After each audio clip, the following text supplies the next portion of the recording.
ಶ್ರೀಗುರುಭ್ಯೋ ನಮಃ. ಹರಿ ಓಂ. ಶಮಯನ್ ಭವಸಂತಾಪಂ ರಮಯನ್ ಸಾಧುಚಾತಕಾನ್ ಕೃಷ್ಣಮೇಘಃ ಕೃಪಾದೃಷ್ಟಿ ವೃಷ್ಟ್ಯಾ ಪುಷ್ಣಾತು ಮಾಮಪಿ. ಶ್ರೀಮದಾನಂದತೀರ್ಥಾರ್ಯ ಪಾದಪಂಕಜರೇಣವಃ ಪವಿತ್ರಯಂತು ಮಾಂ ನಿತ್ಯಂ ಪಾಪಪಾಟನ ಪಂಡಿತಾಃ. ಅಸ್ಮದ್ಗುರುಸಮಾರಂಭಾಂ ಟೀಕಾಕೃತ್ಪಾದಮಧ್ಯಮಾಂ ಶ್ರೀಮದಾಚಾರ್ಯಪರ್ಯಂತಾಂ ವಂದೇ ಗುರುಪರಂಪರಾಂ. ಹರಿ ಓಂ. ಶ್ರೀಗುರುಭ್ಯೋ ನಮಃ. ಹರಿ ಓಂ.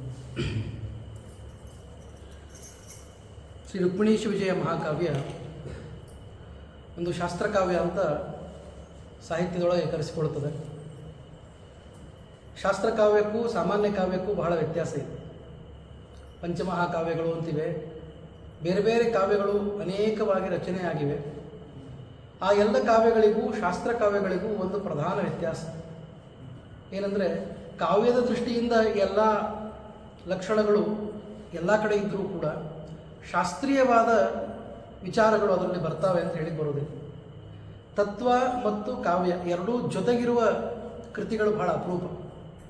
ಉದಾಹರಣೆಗೆ ಮಧ್ವವಿಜಯದೊಳಗೆ ನಾವು ಅದನ್ನು ಶಾಸ್ತ್ರಕಾವ್ಯ ಅಂತ ಕರೀತೀವಿ. ಆಚಾರ್ಯರ ಜೀವನವನ್ನು ಸಂಪೂರ್ಣವಾಗಿ ಅವರ ಇನ್ನೊಂದು ಪ್ರತಿಮೆಯಂತೆ, ವಾಂಗ್ಮಯ ಪ್ರತಿಮೆಯಂತೆ ಅದು ಸೆರೆ ಹಿಡಿದು 16 ಸರ್ಗಗಳಲ್ಲಿ ನಮಗೆ ಕೊಟ್ಟಿದ್ದಾರೆ. ಅದರ ಜೊತೆಗೆ ಅವರ ತತ್ವ ಏನಿದೆ, ವಾಯು ಜೀವೋತ್ತಮತ್ವ ತತ್ವ ಇದೆ ಮತ್ತು ಹರಿಸರ್ವೋತ್ತಮತ್ವ ತತ್ವವನ್ನು ಅದು ಕೂಡ ಅವರು ಅದರಲ್ಲಿ ಸೆರೆ ಮಾಡಿ ಹಿಡಿದಿದ್ದಾರೆ. ಆದ್ದರಿಂದ ಅದನ್ನು ಶಾಸ್ತ್ರವೂ ಹೌದು ಕಾವ್ಯವೂ ಹೌದು ಅಂತ ಶಾಸ್ತ್ರಕಾವ್ಯ ಅಂತ ಕರೀತಾರೆ. ಅದೇ ಕ್ರಮದಲ್ಲೇ ರಚನೆಯಾದದ್ದು ರುಕ್ಮಿಣೀಶ ವಿಜಯ ಮಹಾಕಾವ್ಯ. ಇದು ರಚನೆಯಾದಂತಹ ಸಂದರ್ಭವೂ ಅಷ್ಟೇ ಬಹಳ ರೋಚಕ. ವಾದಿರಾಜ ಗುರುಚರಿತಾಮೃತಂ ಅಂತ ಒಂದು ಕೃತಿ ಇದೆ. ಅದರಲ್ಲಿ ಗುರುಗಳ ಬಗ್ಗೆ, ಅರ್ಥಾತ್ ವಾದಿರಾಜ ಮಹಾಸ್ವಾಮಿಗಳವರ ಬಗ್ಗೆ ಹೇಳುವಾಗ ಅವರು ಹೇಳುತ್ತಾರೆ, ಅವರು ಗ್ರಂಥದ ರಚನೆಯನ್ನು ಮಾಡಿದ ಸನ್ನಿವೇಶನೇ ಬಹಳ ರೋಚಕವಾದದ್ದು ಅಂತ. ಯಾಕೆ ಅಂತಂದರೆ, ಇದನ್ನು ರಚನೆ ಮಾಡಬೇಕು ಅಂತ ಅವ್ರ ಸಂಕಲ್ಪ ಮೊದಲು ಮಾಡಿದ್ದಲ್ಲೇ ಅಂತ, ಅರ್ಥಾತ್ ನಮಗೆ ಗೋಚರವಾಗುವಂತೆ ಅವ್ರು ಮಾಡಿದ್ದಲ್ಲ. ಹೀಗೆ ಪುಣ್ಯ ಪಟ್ಟಣ ಅಂತ ಕರೀತಾರೆ, ಪುಣೆ ಅಂತ ಇವತ್ತು ಕರೀತಾರೆ ಅದನ್ನೇ. ಅಲ್ಲಿ ಅವರು ಸಂಚಾರಕ್ಕೆ ಅಂತ ಹೋಗಿದ್ದರು. ಆಗಿನ ಕಾಲದೊಳಗೆ ಮತ್ತು ವಿಶೇಷವಾಗಿ ಮಹಾರಾಷ್ಟ್ರದ ಪ್ರಾಂತ್ಯದೊಳಗಂತೂ ಮಹಾ ವಿದ್ವಾಂಸರು, ಅನೇಕ ವಿದ್ವತ್ ಚರ್ಚೆಗಳು ನಡೀತಾ ಇರುವಂತಹ ಕಾಲ. ಆಗಿನ ಕಾಲದಲ್ಲಿ ವಿಶೇಷತಃ ನೀವು ಸಮಯ ಹೇಳಬೇಕು ಅಂದರೆ ಅದು 16ನೇ ಶತಮಾನದಲ್ಲಿ ನಡೆದಂತಹ ವಿಷಯ. ಆ ಕಾಲದೊಳಗೆ ಅಲ್ಲಿ ಪುಣೆ ಸಂಚಾರದಲ್ಲಿ ವಾದರಾಜ ಮಹಾಸ್ವಾಮಿಗಳವರಿದ್ದಾಗ ಅಲ್ಲಿ ಎಲ್ಲ ಕಡೆ ವಿದ್ವಾಂಸರೆಲ್ಲ ಪ್ರತಿನಿತ್ಯ ಸೇರಿ ಚರ್ಚೆ ಮಾಡ್ತಾ ಇರುವಾಗ ಒಂದು ಸಲ ಸಾಹಿತ್ಯದಲ್ಲಿ ಅತ್ಯುತ್ಕೃಷ್ಟವಾದ ಸಾಹಿತ್ಯವನ್ನು ಗೌರವಿಸಬೇಕು ಅಂತ ಒಂದು ವಿಚಾರ ಮಾಡಿದರು. ಹೇಗೆ ಗೌರವಿಸಬೇಕು ಅಂದರೆ, ಮೊದಲು ಅನೇಕ ಕಾವ್ಯಗಳನ್ನೆಲ್ಲ ಗುಡ್ಡೆ ಹಾಕಿ ಅದರೊಳಗಿನ ವಿಷಯಗಳನ್ನೆಲ್ಲ ವಿಚಾರ ಮಾಡಿ ವಿನಿಮಯ ಮಾಡಿ ಯಾವುದು ಯೋಗ್ಯ, ಎಲ್ಲ ಲಕ್ಷಣಗಳಿಂದ ಉಪೇತವಾದ ಕಾವ್ಯ ಯಾವುದೋ ಅದನ್ನು ನಾವು ಸರ್ವೋತ್ಕೃಷ್ಟವಾದ ಕಾವ್ಯ ರಾಜ ಅಂತ ಕರಿಬೇಕು ಅಂತ ಒಂದು ನಿರ್ಧಾರ ಮಾಡಿದರು. ಹೀಗಾಗಿ ನಾವೆಲ್ಲ ಗೊತ್ತಿರುವಂಗೆ ಉಪಮಾ ಕಾಳಿದಾಸಸ್ಯ ಭಾರವೇರರ್ಥಗೌರವಂ, ಆಮೇಲೆ ಮಾಘೇ ಸಂತಿ ತಯೋಗುಣ ಅಂತ ಹೇಳ್ತಾರೆ. ಹೀಗಾಗಿ ಎಲ್ಲ ಶಾಸ್ತ್ರಗಳನ್ನು ಅವತ್ತಿ ಇರುವಂಥ ಉಪಲಬ್ಧವಾದ ಕಾವ್ಯಗಳನ್ನೆಲ್ಲ ತೆಗೆದು ನೋಡಿ ಮಾಘನ ಶಿಶುಪಾಲ ವಧ ಅಂತ ಒಂದು ಗ್ರಂಥ ಇದೆ. ಶಿಶುಪಾಲ ವಧ ಅಂತ ಒಂದು ಕಾವ್ಯ, ಅದು ಕಾವ್ಯ ಸರ್ವೋತ್ಕೃಷ್ಟವಾದ ಕಾವ್ಯ. ಅಲ್ಲಿ ಉಪಮಾ ರೂಪಕ ಮೊದಲಾದ ಗುಣಗಳಿವೆ. ಅರ್ಥಭಾರವನ್ನು ತೋರಿಸುವಂತಹ ಅತ್ಯದ್ಭುತವಾದ ಕಾವ್ಯದ ರಚನೆ ಇದೆ, ವಾಕ್ಯದ ರಚನೆ ಇದೆ. ಜೊತೆಗೆ ಇನ್ನು ಬೇಕಾದ ಎಲ್ಲ ಲಕ್ಷಣಗಳನ್ನು ಅಲ್ಲಿ ಹೇಳಿದ್ದಾರೆ. ಆದ್ದರಿಂದ ಶಿಶುಪಾಲ ವಧ ಇದು ಅತ್ಯುತ್ತಮವಾದ ಕಾವ್ಯರಾಜ ಅಂತ ಹೇಳಿ ನಿರ್ಧಾರ ಆಯಿತು. ನಿರ್ಧಾರ ಆದಮೇಲೆ ಅದನ್ನು ಒಂದು ದಿನ ಆನೆಯ ಮೇಲೆ ಮೆರವಣಿಗೆ ಮಾಡಬೇಕು, ಅಂಬಾರಿ ಹಾಕಿ ಮೆರವಣಿಗೆ ಮಾಡಬೇಕು ಅಂತ ವಿಚಾರ ಮಾಡಿದರು. ಆ ವಿಷಯ ಎಲ್ಲ ಕಡೆ ಹರಡಿತ್ತು. ಇದಿನ್ನೂ ಆ ಕಾರ್ಯಕ್ರಮ ನಡೆಯಲಿಕ್ಕಿತ್ತು. ಒಂದು ಏನಿತ್ತು ಅಂದರೆ, ಅದು ಒಂದು ಯಾವುದೂ ಪೂರ್ವಾಗ್ರಹ ಇಲ್ಲದೆ ನಿರ್ಧಾರ ಆಗಬೇಕಾದ ಒಂದು ವಿಷಯ ಅಂತ ವಿದ್ವಾಂಸರು ಅಂದ್ಕೊಂಡಿದ್ರು. ಇದು ವಾದರಾಜ ಸ್ವಾಮಿಗಳವರಿಗೆ ಗೊತ್ತಾಯಿತು. ಅವರು ಅಲ್ಲೇ ಚಾತುರ್ಮಾಸಕ್ಕೆ, ಅರ್ಥಾತ್ ಸಂಚಾರಕ್ಕೆ ಅಂತ ಬಂದಿದ್ದರು. ಆವಾಗ ಅವ್ರು ಹೇಳಿ ಕಳಿಸಿದ್ರು ನಮ್ಮ ಶಿಷ್ಯರ ಹತ್ರ. ಏನಂದರೆ, ನಾವು ಒಂದು ಕಾವ್ಯ ಬರೆದಿದ್ದೀವಿ, ಆದರೆ ಅದು ಈಗ ಸದ್ಯಕ್ಕೆ ನಮ್ಮ ಹತ್ರ ಇಲ್ಲ. ಆ ಕಾವ್ಯ ಅಲ್ಲಿ ದಕ್ಷಿಣ ದೇಶದಿಂದ ಬರಬೇಕು. ಆ ಪ್ರಾಂತದಿಂದ ಬರಲಿಕ್ಕೆ ಒಂದು 20 ದಿನ ಆಗ್ತದೆ ಅಂತ ಹೇಳಿದ್ರು. ಅದಕ್ಕಾಗಿ ಅದಕ್ಕೆ ಕಾಯ್ದು ಅದನ್ನು ಅವಲೋಕನ ಮಾಡಿ ಪರಿಶೀಲನೆ ಮಾಡಿ ಆಮೇಲೆ ಬೇಕಾದ ನಿರ್ಧಾರವನ್ನು ಮಾಡ್ಬೋದು, ಸಾಧ್ಯ ಇದ್ದರೆ ಇದನ್ನು ಒಪ್ಕೊಳ್ಳೋಂಗಿದ್ರೆ ಮಾಡಲಿ ಅಂತ ಹೇಳಿದರು. ಅವಶ್ಯವಾಗಿ ಆಗಲಿ, ಈಗಿನಂತಹ ಜನ ಅಲ್ಲ, ಅವಾಗೆಲ್ಲ ಬಹಳ ಎಲ್ಲವನ್ನೂ ಕೂಡ ಸ್ವೀಕಾರ ಮಾಡುವಂತಹ ಬುದ್ಧಿಯವರು. ವಿದ್ವಾಂಸರಲ್ಲಿ ಆ ಸ್ವಾಭಾವಿಕವಾದ ಗುಣ ಇರ್ತದೆ, ನಿಜವಾದ ವಿದ್ವಾಂಸರಲ್ಲಿ. ಆಗಲಿ ಅವಶ್ಯವಾಗಿ ಗುರುಗಳದನ್ನು ಕಳಿಸಿಕೊಡ್ಲಿ ಅಂತ ಹೇಳಿದರು. 20 ದಿನ ಅದರೊಳಗೆ ಅದು ಬರುತ್ತೆ ಅಂತ ಹೇಳಿದರು. 20 ದಿನ ವಾಸ್ತವ್ಯ ಇತ್ತು ಅಲ್ಲಿ ಅವರು. 20 ದಿನ ಯಾಕೆ ಕೇಳಿದರು ಅಂದರೆ ಇದರೊಳಗಿರೋದು 19 ಸರ್ಗ. ಒಂದು ದಿನಕ್ಕೆ 1 ಸರ್ಗ ಅಂತ ಬರೋದು, ಅದನ್ನು ಕೊಟ್ಟು ಕಳಿಸ್ಲಿಕ್ಕೆ 1 ದಿನ. ಈ ಲೆಕ್ಕದಲ್ಲಿ 20 ದಿನ. ಇನ್ನೂ ಗ್ರಂಥದ ರಚನೆನೇ ಆಗಿಲ್ಲ. ಆಗಲೇ ಹೇಳ್ತಿದ್ದಾರೆ, ನಮ್ಮ ಹತ್ರ ಒಂದು ಗ್ರಂಥ ಇದೆ, ಅದನ್ನು ನೀವು ಪರಿಶೀಲನೆ ಮಾಡಬೇಕು ಅಂತ. ಅಲ್ಲ, ಸುಳ್ಳು ಹೇಳ್ದಂಗೆ ಆಗಲಿಲ್ವೇನೋ ಅಂತ. ಯಾವುದು ಆಗೋದು ನಿಶ್ಚಿತನೋ ಅದು ಸುಳ್ಳು ಅಂತ ಕರೆಸಿಕೊಳ್ಳೋದಿಲ್ಲ. ಈ ಗ್ರಂಥವನ್ನು ರಚನೆ ಮಾಡೋದು ನಿಶ್ಚಯ, ಈಗ ಅನ್ಬೋದು ಅವ್ರ ಒಳಗಿನ ಸಂಕಲ್ಪ ಇತ್ತು ಅಂತ ಹೇಳಿ. ಹೀಗಾಗಿ ಯಾವುದು ಸಂಕಲ್ಪಿತವಾಗಿದೆ, ಯಾವುದು ನಿಶ್ಚಿತವಾಗಿದೆ, ತದ್ ಅತೀತತ್ವೇನ ಭಣ್ಯತೆ. ಅತೀತತ್ವೇನ ಭಣ್ಯತೆ ಅಂದರೆ ಅದು ಆಗಿದೆ ಅಂತ ಹೇಳ್ಬಿಡ್ಬೋದು.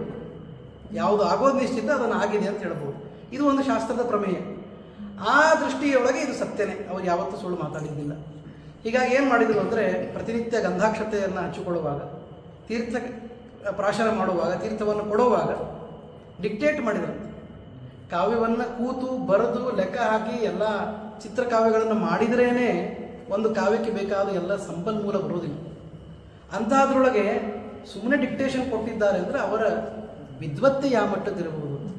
ಇದು ಒಂಥರ ಅವರ ವಿದ್ವತ್ತೆಯ ವಿಸ್ಮಯವನ್ನು ನಾವು ನೋಡ್ಲಿಕ್ಕೆ ಸಿಗುವಂಥದ್ದು ಕಾವ್ಯ ಇದು. ಎಷ್ಟು ಶ್ಲೋಕ ಬರೆದಿರಬೇಕು 19 ದಿವಸದೊಳಗೆ? 1240, 1240 ಶ್ಲೋಕಗಳು ಇದರೊಳಗಿದೆ.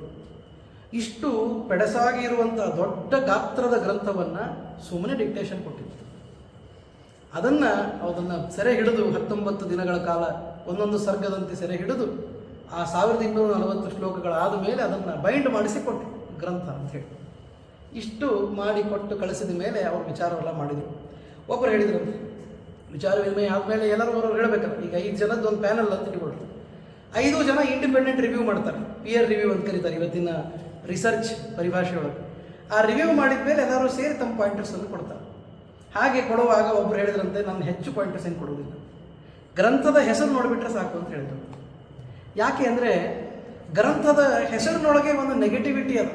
ಶಿಶುಪಾಲ ವಧ ಅಂತ ಶುರುವಾಗುವುದು ಶಿಶುಪಾಲನ ಹೆಸರಿನಿಂದ, ಅದು ಮಹಾ ನೆಗೆಟಿವ್ ವಿಷಯ.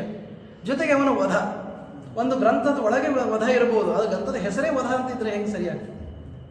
ಅಥವಾ ಅದನ್ನು ಇಟ್ಟುಕೊಳ್ಳೋಣ ಒಂದು ಪಕ್ಷ ಅಂತಂದರೂ ಕೂಡ ಈ ಗ್ರಂಥದ ಹೆಸರೇನು? ಶ್ರೀ ರುಕ್ಮಿಣೀಶ ವಿಜಯ, ರುಕ್ಮಿಣೀಶ ವಿಜಯ. ರುಕ್ಮಿಣೀಶ ಅಂತಂದರೆ ಅಲ್ಲೇ ಕೃಷ್ಣ. ನಮಗೆಲ್ಲ ಏನದು ಏಕಂ ಶಾಸ್ತ್ರಂ ದೇವಕೀ ಪುತ್ರ ಗೀತಂ, ಏಕೋ ದೇವೋ ದೇವಕೀ ಪುತ್ರ ಏವ, ಏಕೋ ಮಂತ್ರ ತಸ್ಯ ನಾಮಾನಿ ಯಾನಿ, ಕರ್ಮಾಪ್ಯೇಕಂ ತಸ್ಯ ದೇವಸ್ಯ ಸೇವಾ. ಹೀಗಿರೋದ್ರಿಂದ ಮಾಡಬೇಕಾದ ಒಂದೇ ವಸ್ತು, ಚಿಂತನೆ ಮಾಡಬೇಕಾದ ಒಂದೇ ವಸ್ತು ಜಗತ್ತಿನೊಳಗಿರೋದು ಕೃಷ್ಣ. ಆ ಭಗವದ್ಗೀತೆಯ ರೂಪದಲ್ಲಿ ಕೃಷ್ಣ ನಮಗೆ ಈಗಾಗಲೇ ಇದ್ದಾನೆ.